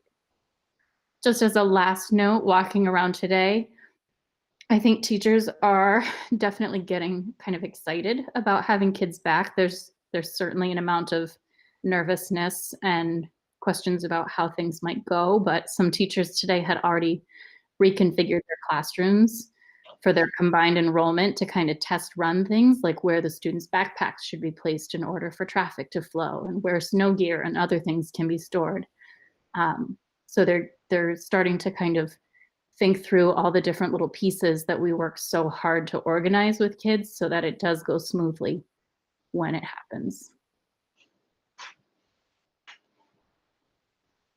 That was a lot, sorry. That was a lot. Thanks, Jen. Thanks. There are many moving pieces here, though. It's a little bit hard to focus. I just wonder if you could just kind of encapsulate the staffing issues again for me. You're still looking for that additional teacher, right? So we hired the ed tech. We did not hire a teacher. But Oh, I'm sorry. Go ahead. No, you go ahead. I guess the question, Jen, you're not still looking for a teacher. If you feel you need an extra teacher, you would be moving your interventionist into that role, correct? Correct. So you're no longer looking for that additional staff position? Yes. Okay. Okay, other questions for Jen and Ross?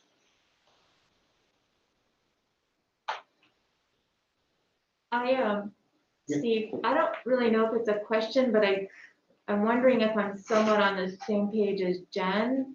And I'm just trying to, like, I really want everyone back. First of all, I want to say that for anyone listening, but I'm feeling, I don't know, I wish I had what I had before when we voted on Woolwich and Pittsburgh as far as kind of pinpointing what I'm looking for. I don't know if it's because just a little more detail on staff assignment or a little more detail on class size, or I don't know. I can't even seem to put my finger on it, but it feels like there's a little bit more moving than there was when we voted before. And so, if I'm told, hey, we can do this, then far be it, it's not my role to say, no, you can't. I understand that, but I guess this just feels like there's a lot more moving than there was before. That's all. It's open for discussion. Yeah, and I would say that Jason had the most moving parts, in my opinion. Yeah. And so this one is, again, Ross has found we feel lucky that he found the third grade teacher that he has. Yeah. And that brings that third grade number down to 12 to 13. Which, it would have been 16, 17 in, some rooms that are unique in their shape. The ed tech for special ed was the priority. The other ed tech, the roaming ed tech, we offered it to a person and they declined. Yeah. But Ross has a very, good opportunity to offer it to someone else. And again, those are the three positions at his school. And then for Jen, we thought we needed an ed tech, which we've found and feel very good about that. And then the teacher one we interviewed, that was a while ago, and didn't find the right fit. And then Jen's plan has been to have the interventionist be that extra classroom teacher, maybe K1, but now looking at her numbers and also getting the distance learning numbers, which we kind of had to wait on to Friday or Monday. Yeah. And so I think she went through her classroom numbers, but if she feels a need, she would move that person and then kind of do like Jason did, is find a way to make sure that no intervention is being lost to students. And then she would, have the interventionist be another classroom teacher to make sure that the numbers are manageable. So, but I mean, these guys can answer any question. I think they feel, I don't want to speak for them. I think, we've had a lot of conversations that they feel like there's still some details to work out, but they feel confident that they can meet the 6 requirements, especially around the social distance piece, which is what was holding us up. Yeah, it sounds like the core requirements are met, but some of the things that are still I think it's great you're figuring out how, Jen, how to do the breakfast, those kind of things. It sounds like you're still figuring out that'll be figured out, but it sounds to me like the core stuff in both schools is there, so. I'd love to, if I could. Lorna, I think it was Lorna, sorry, I only see Steve. Just to kind of speak to what you were talking about, I think the reason that some of the things are a bit more uncertain is the wait that we had and the timing around those distance learning numbers coming back. We had, at Dyke Newell, we had 50 families on Monday who had not responded. And, within a matter of a couple of days, we've pared that list down to 3 kids. So we were really working on firming up those numbers. And then I met with staff on Wednesday to really review where we were at and what we were looking at. And so we're working on making those decisions and making those really finalized details pretty quickly, I think.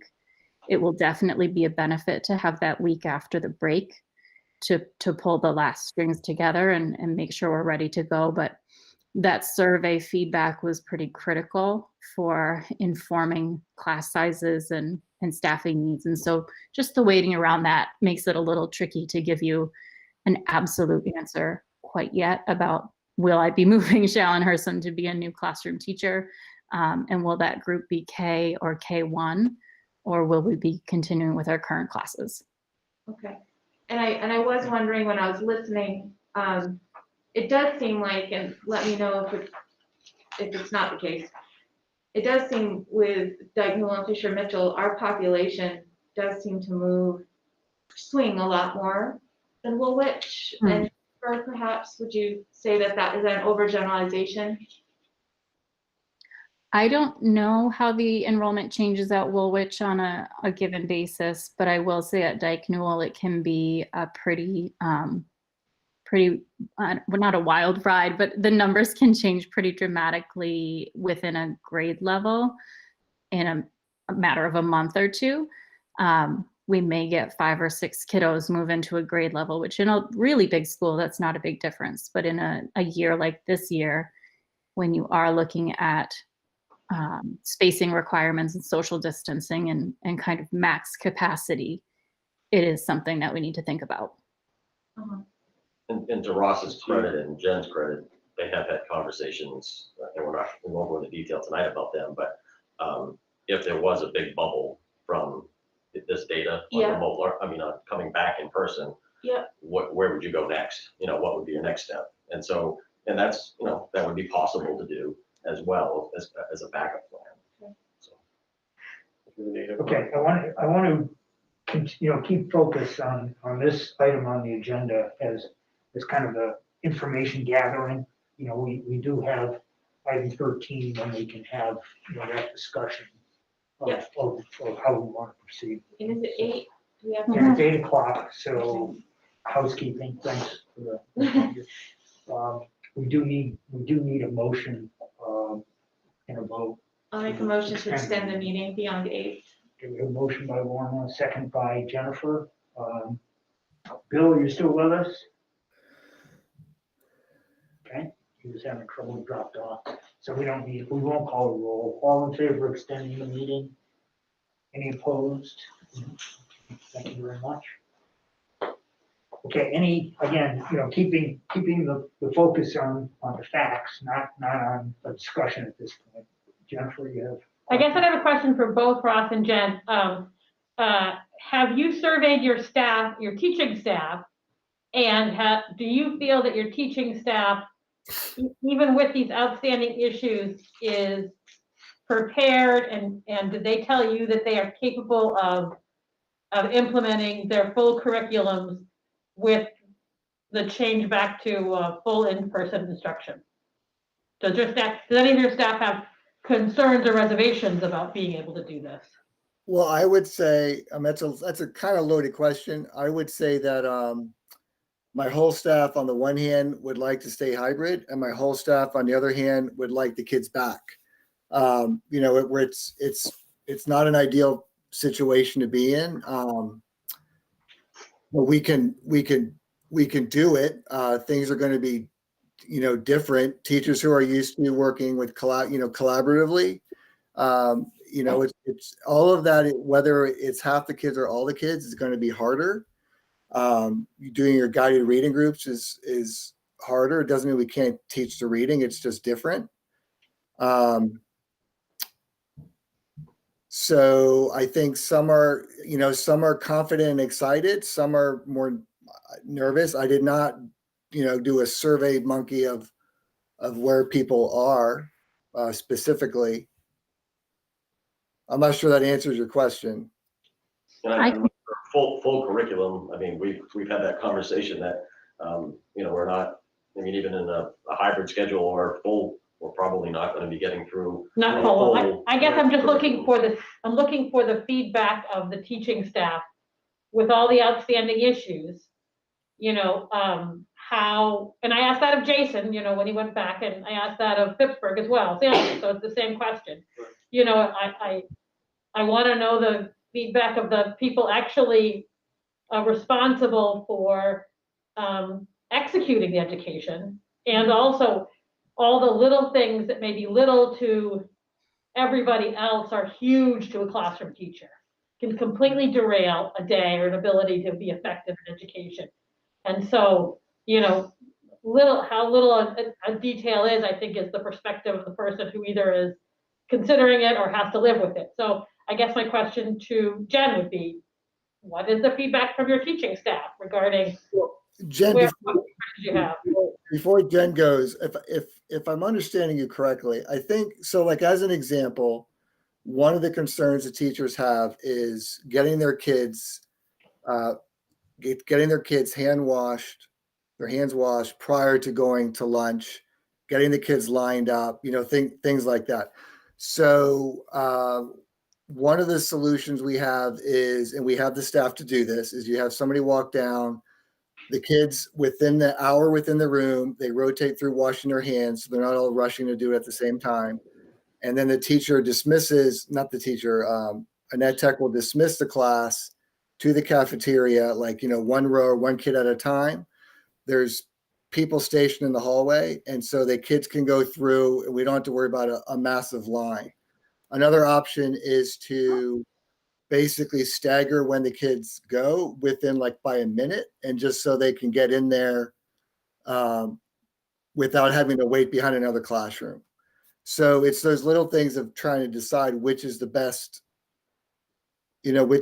route, and depending on what part of the building you're on, we might be able to offer two solutions.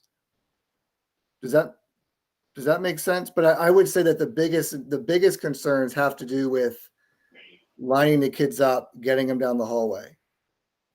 But these are ongoing discussions, conversations, and you're finding that the participation of the staff in this exercise is a constructive one. It's a positive one, I guess, right? Yes. Well, they're a dedicated and committed staff. So for Dyke Newell, I would say out of my 4 grade levels, right, I have pre-K through 2nd grade.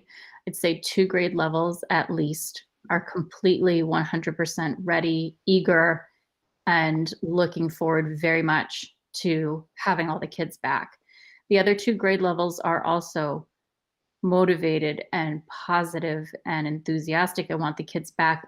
There's a few more questions around those couple of grade levels to sort out and make sure people feel really good about the plans. I am not having people in my office really upset that we're moving forward. Nobody is coming to see me saying, are you kidding? We can't do this. I think everybody feels like we can. Everybody wants to make sure that we do it well. We have the youngest kids, and we don't want to put them in a situation where teachers are frazzled or things don't run smoothly. So we're being very careful to try to pay attention to all the details, like Ross was talking about, in order for when they come back, for it to be a good experience for everybody involved. But I think that, a while back when there was a survey, I think the Dyke Newell teachers were one of the staff that had a higher level of concerns. And I think if you were to survey again, you would see a shift. I think people are ready. Like I said, we've got a few things to sort out for sure in order to make sure everybody feels really good about our plan, but we're working on that actively, and there is participation from every single person in the building on that work. Thank you. You're welcome. And the one thing I would add, I mean, it's hard when you ask that of the staff, because there's some staff, like the two people who spoke in the beginning, they wonder, like, when the numbers are going up, why are we going full? And so it's less about whether we can, or more about whether they personally feel we should. And so it's hard to separate those, when they fill out a survey, to separate those two.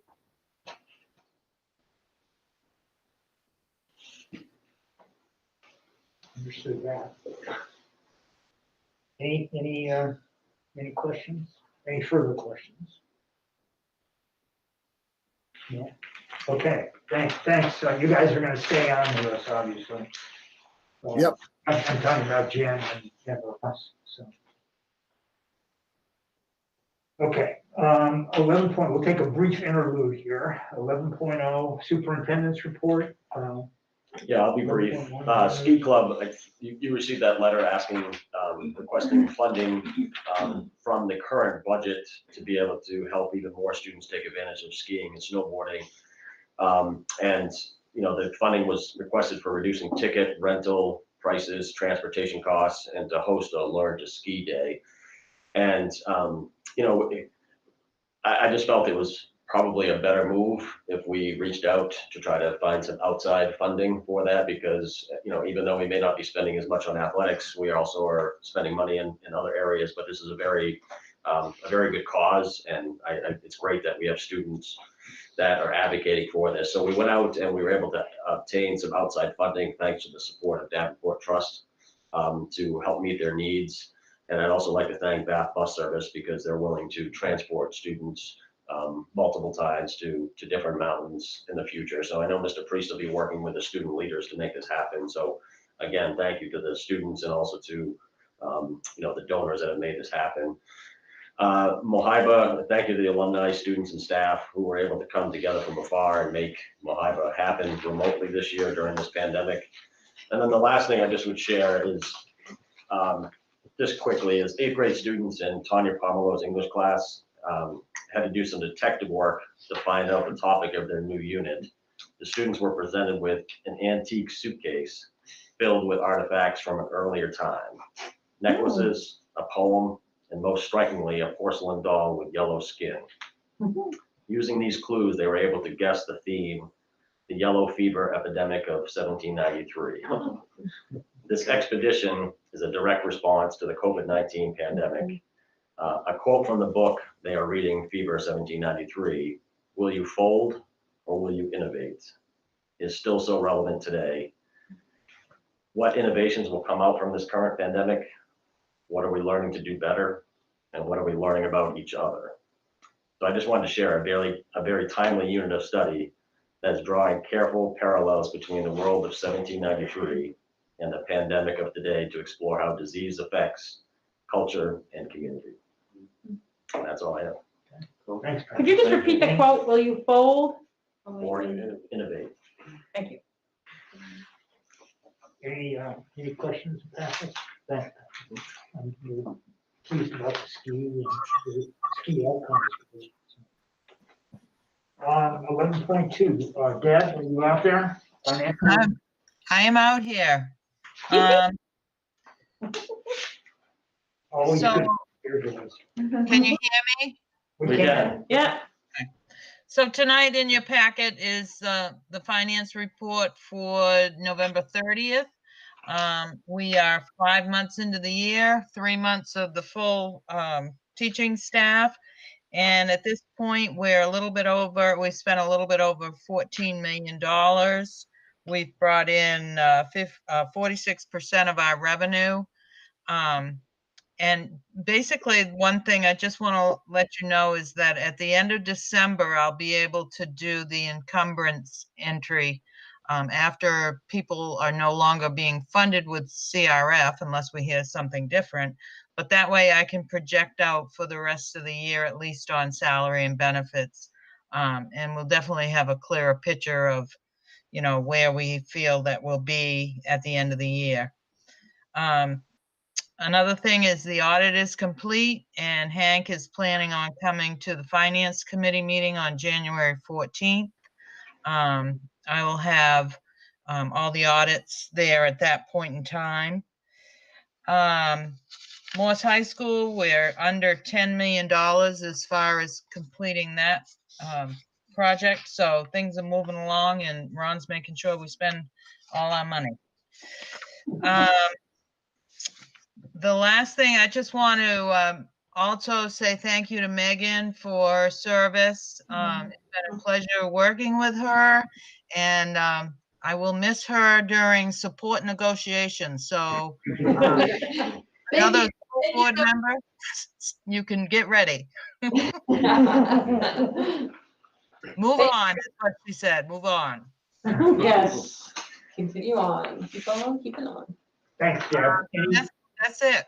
Okay, thanks, Deb. Any questions of Deb? Just, it's a question for you and Patrick both, I guess. Any word on the unspent CARES money yet, whether?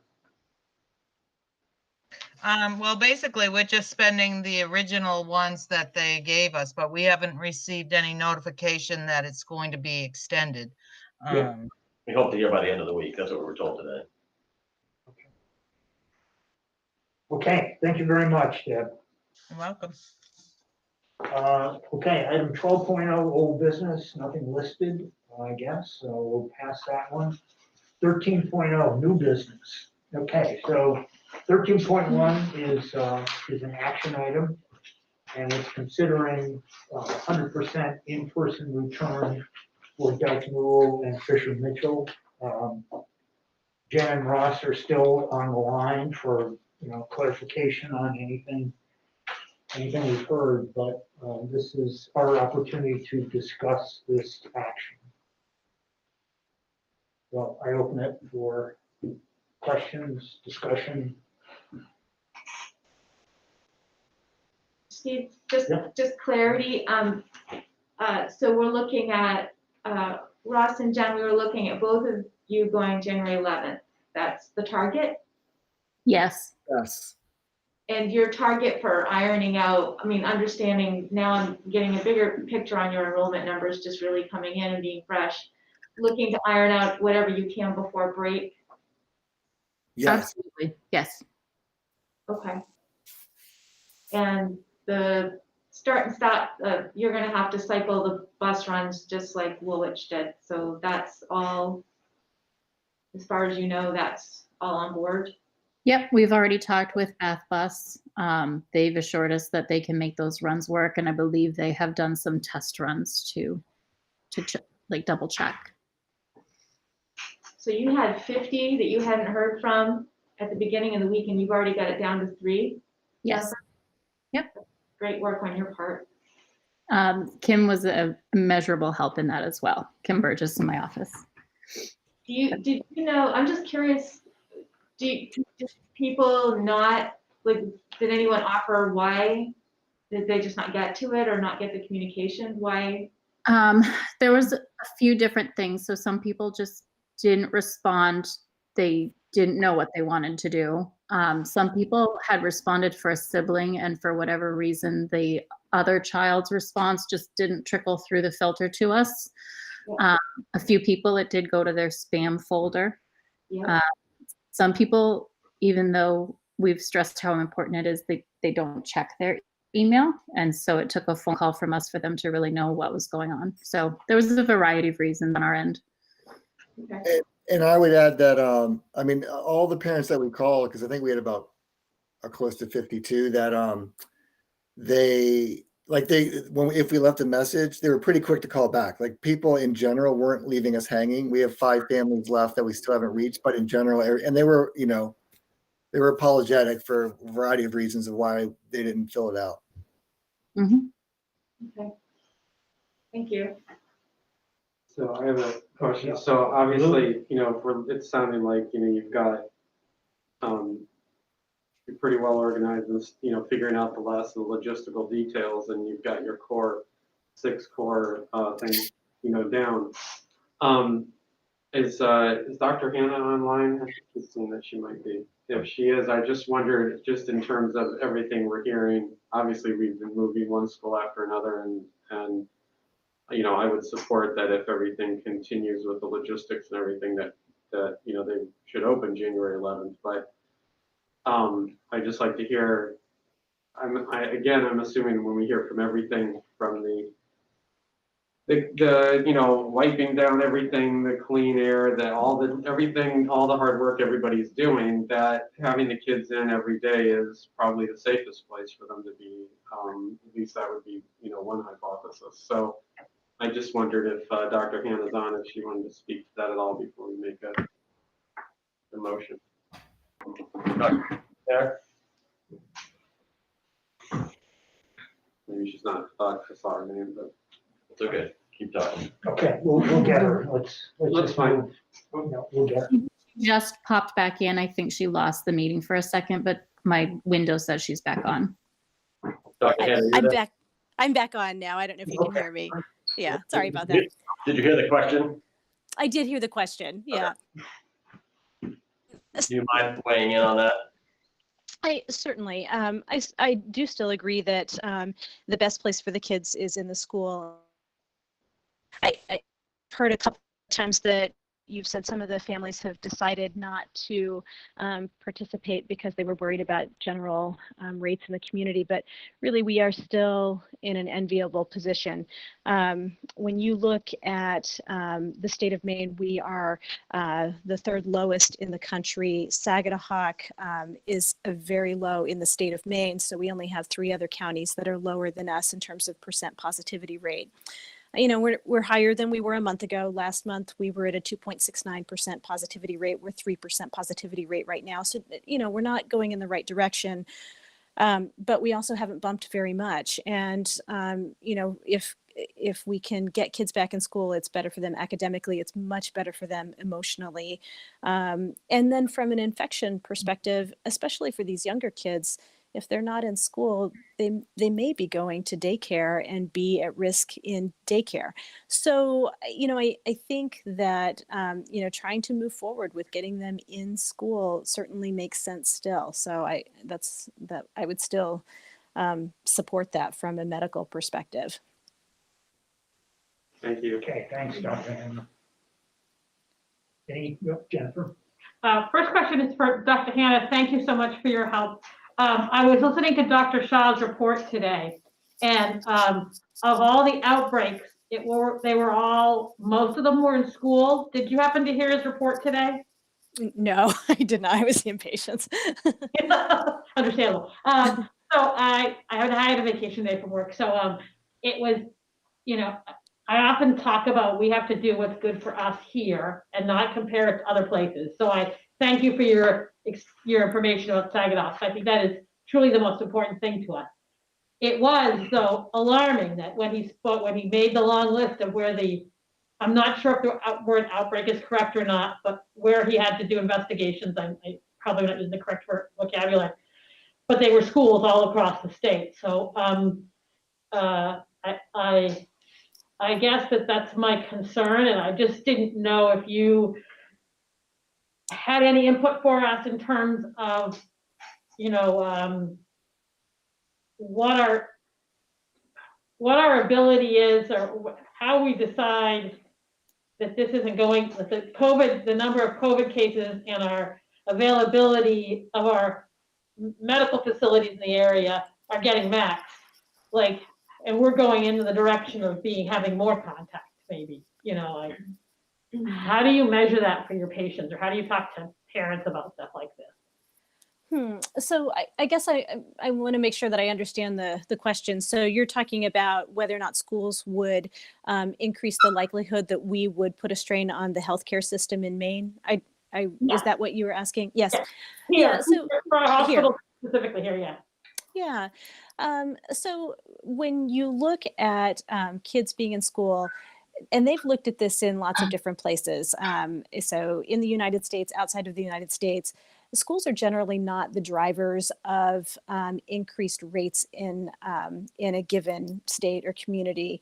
The drivers are really community spread outside of schools, and schools tend to reflect the rates of community spread. So when Dr. Shaw was talking about, and again, I didn't hear the discussion, but if they're talking about outbreaks in various schools, a lot of times those are in places where the rates might be a little bit higher. But even those outbreaks, I mean, if we look at, a comparison to other states, we really are still in good shape. And I don't want to make people complacent. I think people need to, continue to wear masks, continue to, try to maintain the physical distance as hard as it is through the holidays.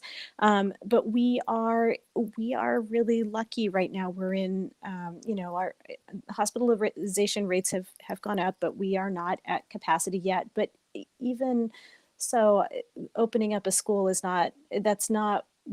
I would not expect that to increase the strain on our healthcare system. So it's, Thank you. I don't know if that answered the question or not. It does, thank you. Thanks again, Dr. Sure, my pleasure. Hey, I'll chime in just to echo Lou's comment, and I think part of what Dr. Han is saying too. I just think, and I think I said from the onset, I thought, schools were the safest place for our kids to be.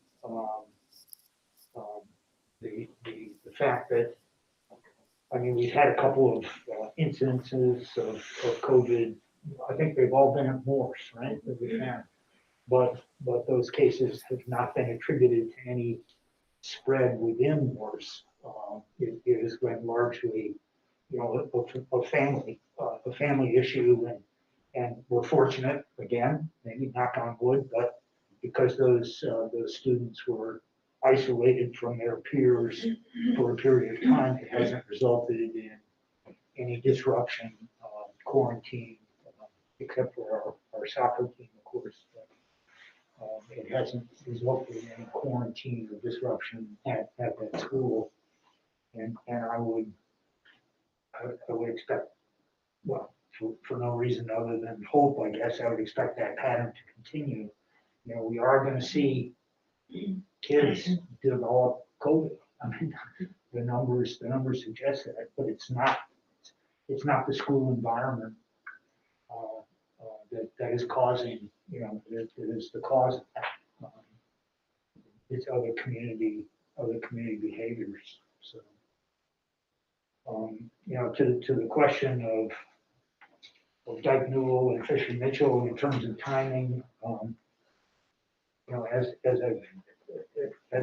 been said, we're putting the item out here on December 14th, try to get a decision so that parents and teachers, the faculty of those schools have as much notice as possible to prepare for the opening.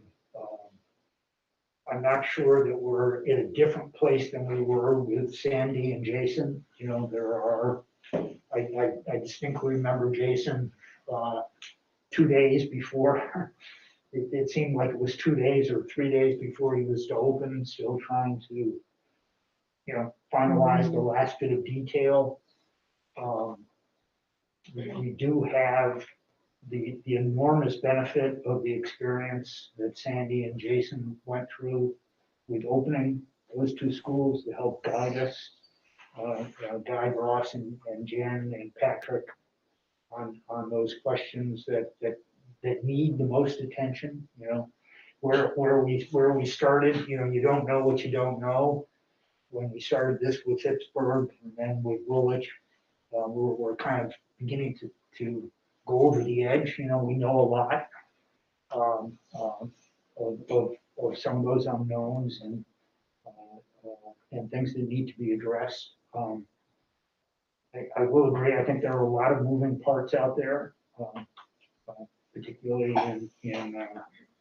in terms of finalizing schedule and staffing, but it is that balance, you know, can they close those gaps in the next 2 weeks? Then with a week after vacation to finalize before we bring kids back, I hope. And I think the administration thinks that they can. I think you heard the principals say they think they can. So that's kind of, you know, we don't have all the answers we want probably, but it's kind of where we are. Can I make a motion? Or- Well, I mean, we can still have a discussion after the motion. Yeah, we can still make a motion and have discussion, but I Because want to make sure. I'd like to move to approve the January 11th date, and, you know, certainly if they need to, they can come back to us, but I would propose that we approve the proposal to open full-time January 11th for Dyke Newell and Fisher Mitchell. Okay, so we have a motion, we have a second. Second by Anita. Now So you let's- keep talking. We only abide by half of Robert's rules. So anyways, discussion. Yep. Can I ask another question of Dr. Hannah? Sure, if she's still on. Dr. Hannah, are you still here? I'm still here. So, and I don't know if you can answer this, but, I remember way back in August and then throughout early fall, some of the staff concerns were very much about cleaning and surfaces and such. Do you know, since then, has there been any studies or reports that can even maybe allay, it doesn't mean we shouldn't clean surfaces, but can allay some concerns that really it is more, that occasional 5-minute lapse is not as risky as not wearing a mask. But masks we seem to have down. Has there been any suggestions for altering any of those recommendations, or at least allaying any concerns on contaminated surface versus air? Yeah, so there is more of a movement toward not that we're eliminating cleaning of surfaces, because certainly if you were to touch a surface and have contact with COVID-19 and then rub your eyes or touch your nose, you could transmit it that way. But it really is more of a direct inhalation into the airways, or someone coughs and gets it in your eyes. So I think that in terms of overall recommendations, though, it hasn't changed like CDC recommendations for hand hygiene and cleaning surfaces, not to my knowledge.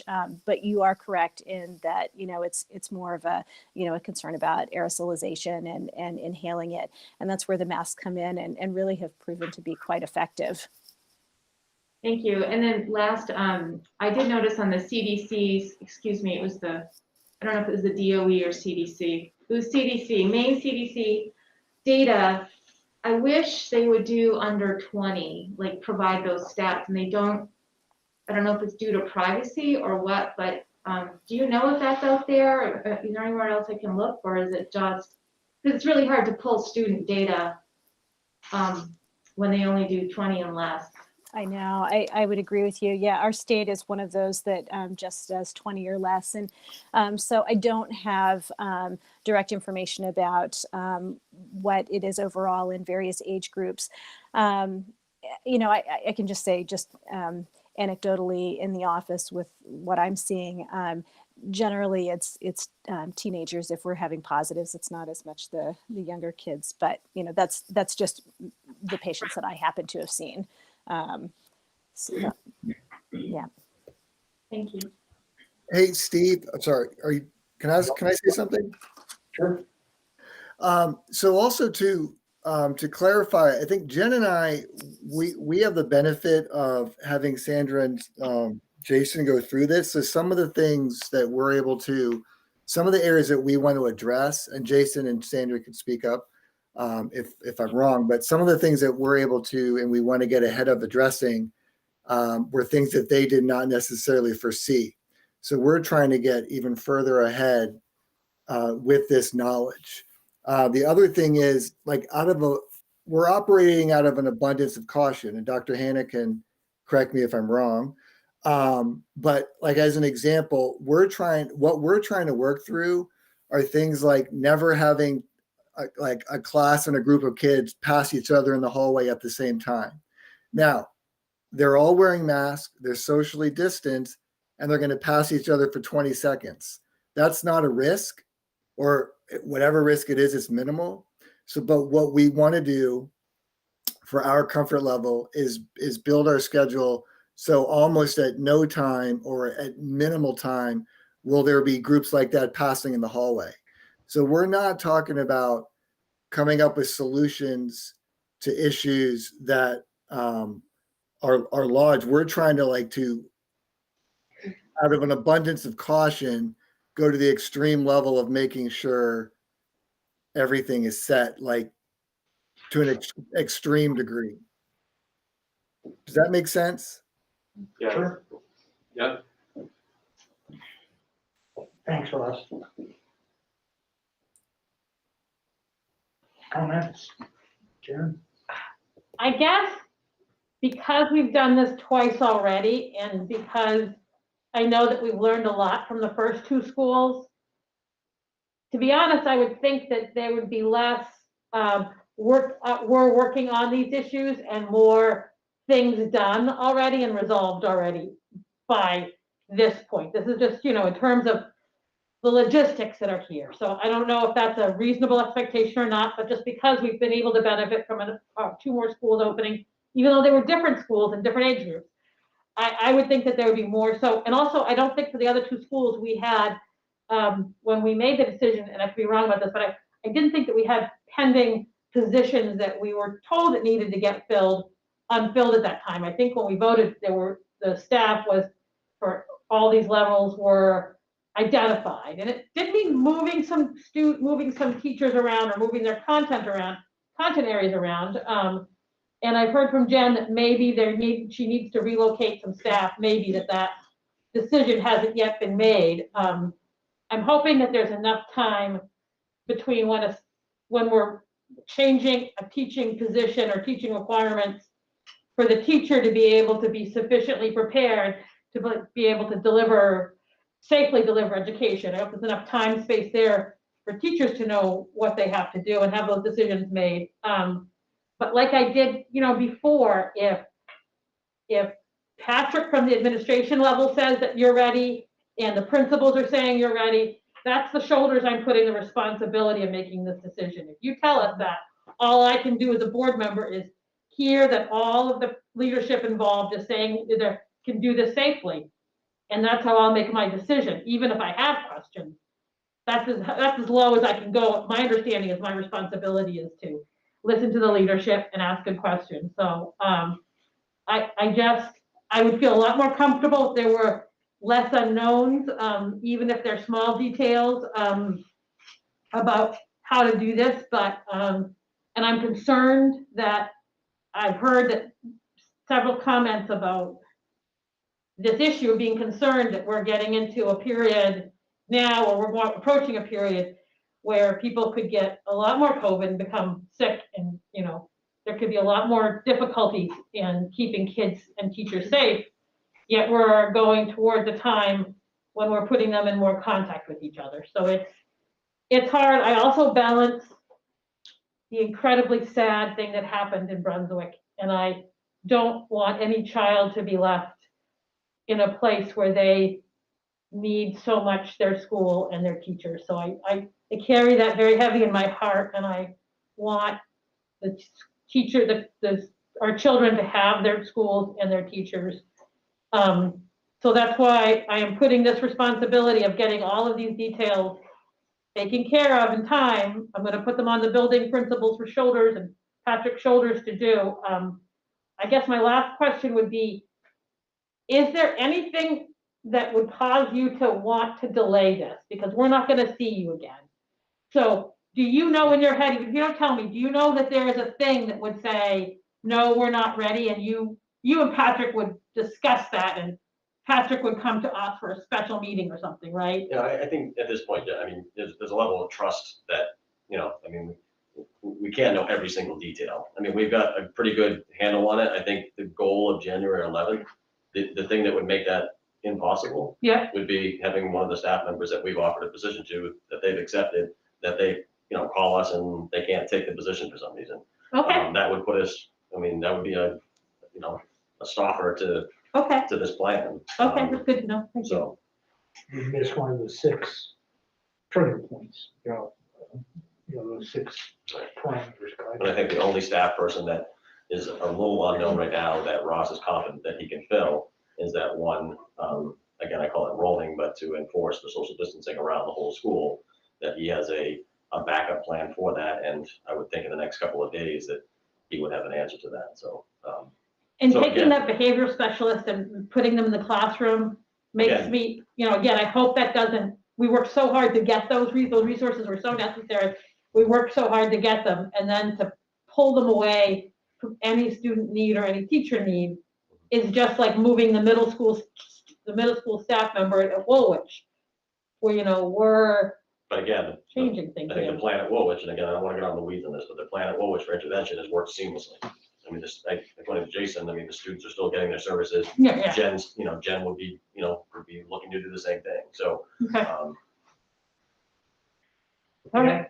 Jen, could you just, you said that Wednesday, you're going to make that determination on whether you need to have that class, is that right? Yep, so I'm meeting with my kindergarten team and my first grade team on Wednesday, and then later in the afternoon, I'm meeting with my entire staff, and we'll make the decision. I'll make the decision at that point about whether we will or will not create an additional class. Okay. So it comes pretty quickly. Okay, thanks. Any further questions? Yeah. Hi, this is Jonah. My question for the principals is, I know it's hard to quantify like with numbers, but do you think there's a general consensus with the students and their families about enthusiasm for a potential 100% return, or do you think there's reservations? I think if you were to speak to families, the majority of the ones that I have heard from are definitely looking to come back and have their students in school more often. I would be lying if I said that there wasn't anyone with concerns. We do, of course, have families like the Lamontines that you heard from earlier this meeting who are a bit more comfortable in the hybrid model, but are putting their faith in us to do what's right and keep their kids safe, whether we're hybrid or 100%. And I do think the rising case numbers are, on everyone's mind, but the majority of families that I have heard from, and we share a lot of families, so at Fisher Mitchell, I imagine it's the same, but Ross, feel free to jump in as well. The majority of families that I have heard from are ready and eager for their kids to be in school more. Yeah, I would agree. And we've had some students share that they're nervous about it. Most of them are excited. We have some parents who are nervous. Most of them want it to happen. And we have I've spoken to a handful of families or parents who, they would prefer hybrid. But if the choice is, but they're willing to go 100%. Like they prefer hybrid, but they don't prefer it so much that they're just going to go remote. And they're totally comfortable and confident with going 100%. Thank you. Thanks. And I think, the board is always committed to continually, review and provide, do oversight on this process. And if anything happens in the schools that indicate that this was not a prudent decision and unsafe for any reason for the students or faculty, we will back out of it. That's the environment we're in. So, any questions before I call the vote? Any further questions? Okay. So, Bill, are you still not with us? Bill's still not with us. So, by show of hands, all in favor of the motion to return to 100% in class for Dyke Newell and Fisher Mitchell. Do you want to put the date in there? Yeah, we talked about, like we did with Woolwich, with a goal of January. With a goal of January 11th. All in favor of that motion? Any opposed? No? Thank you very much. Thank you. This is great. Thank Jen and Ross. Thank you very much for your, Dr. Hannah, thanks for your participation as well in the discussion. Of course, that leaves our middle schools and our high schools for a further agenda, but you know, we are making progress here, and I know Patrick, I think, had indicated in one of his comments early on that there's already been some discussion with it, and we'll just keep working on this incrementally as we go along and see where it leads us. Steve, Okay. Yeah, can I add something quickly? I know it's not really an agenda item, but just on what you were talking about. I'm glad to hear you say that, because I think as time goes on, collectively, we're all gonna get more comments and concerns from our constituents. And so that's sort of what I've been trying to say, is that it's on the forefront of our mind, and that's our plan. I've also been going so far as just to say it is staffing. I mean, to try to staff it is the logistics on transportation and staffing. So it's not that it's not on our mind. I think some of the comments I've had are just so passionate and so pleading, and I totally understand. But I know there's so many logistics behind it too. So I'm glad to hear we're still keeping our pulse on that. Sure. Because it is obviously, all of us want them all back. Absolutely. Okay. Thanks to the board again for another thoughtful discussion on this item. 13.2 personnel items. Patrick? Yeah, I just would like to thank the following people. Following people announced their retirements effective at the end of this year, and I'd like to thank them for the years of service, because this group brings a fair amount of years of service. So first, I'd like to thank them all. But Greg Emerson, 4th grade teacher at Woolwich, 30 years of service. Wow. Vicki Warner, who is special education secretary at central office, 32 years of service. Kitty O'Neill, speech pathologist, district-wide, 27 years. Louise Gagnon, music teacher. She's been pretty much everywhere in the district, but this year she's at Dyke Newell in Pittsburgh, 28 years of service. Lynn Spivey, 2nd grade teacher at Dyke Newell, 32 years of service. And lastly, Jody Huntwood, special education teacher at BMS, 20 years of service. So I'd like to thank them. It just happened to come in a wave of 6 or 7 people here. There could be more that make their decision, as we go along here. So, but again, thank you to those people that have dedicated most of their career, if not all, to our district. Yeah. Institutional knowledge is going there. I think the board would associate itself with those comments. We're very appreciative of the efforts of those folks. 13.3, we have 4 policies on first reading, so there's no action.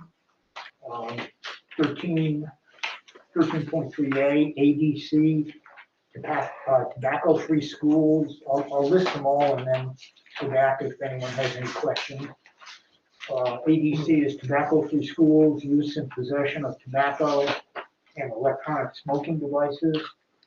KHB, advertising in schools. KCD, public gifts and donations to schools. And KHC, distribution of non-school materials. Does anyone have any questions as far as first reading goes?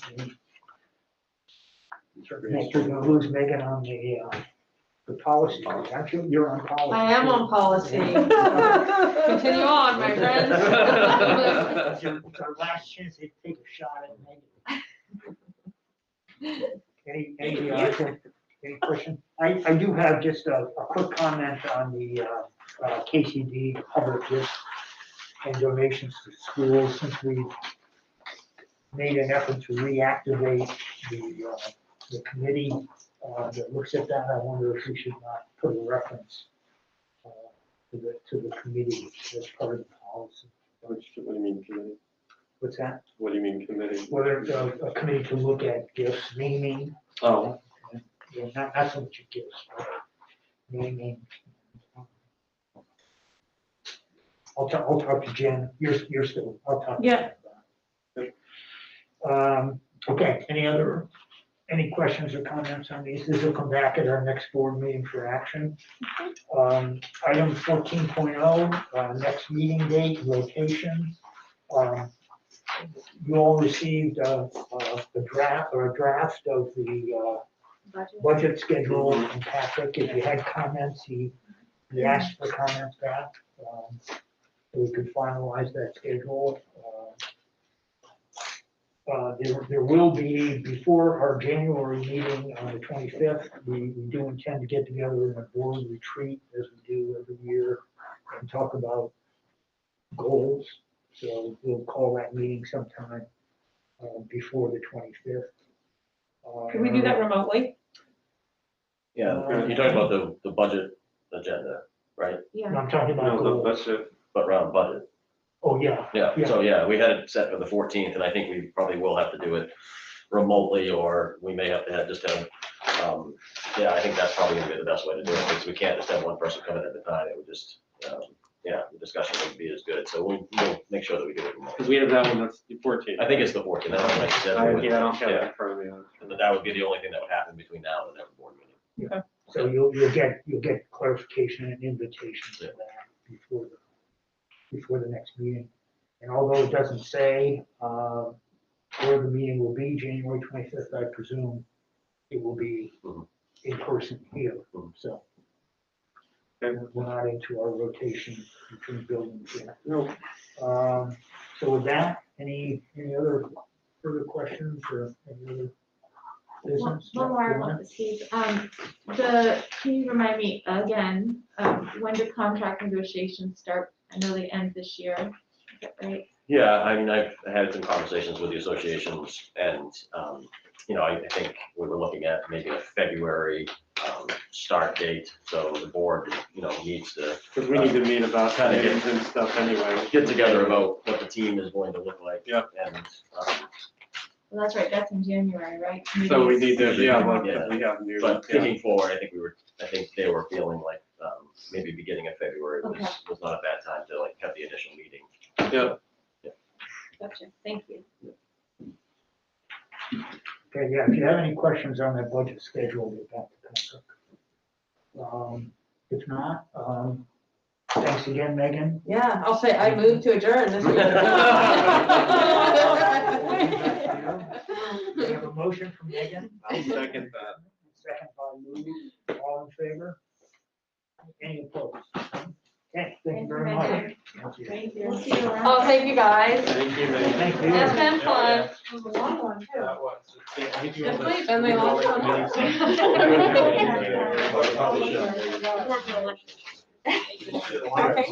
Like, look at all these trees. So,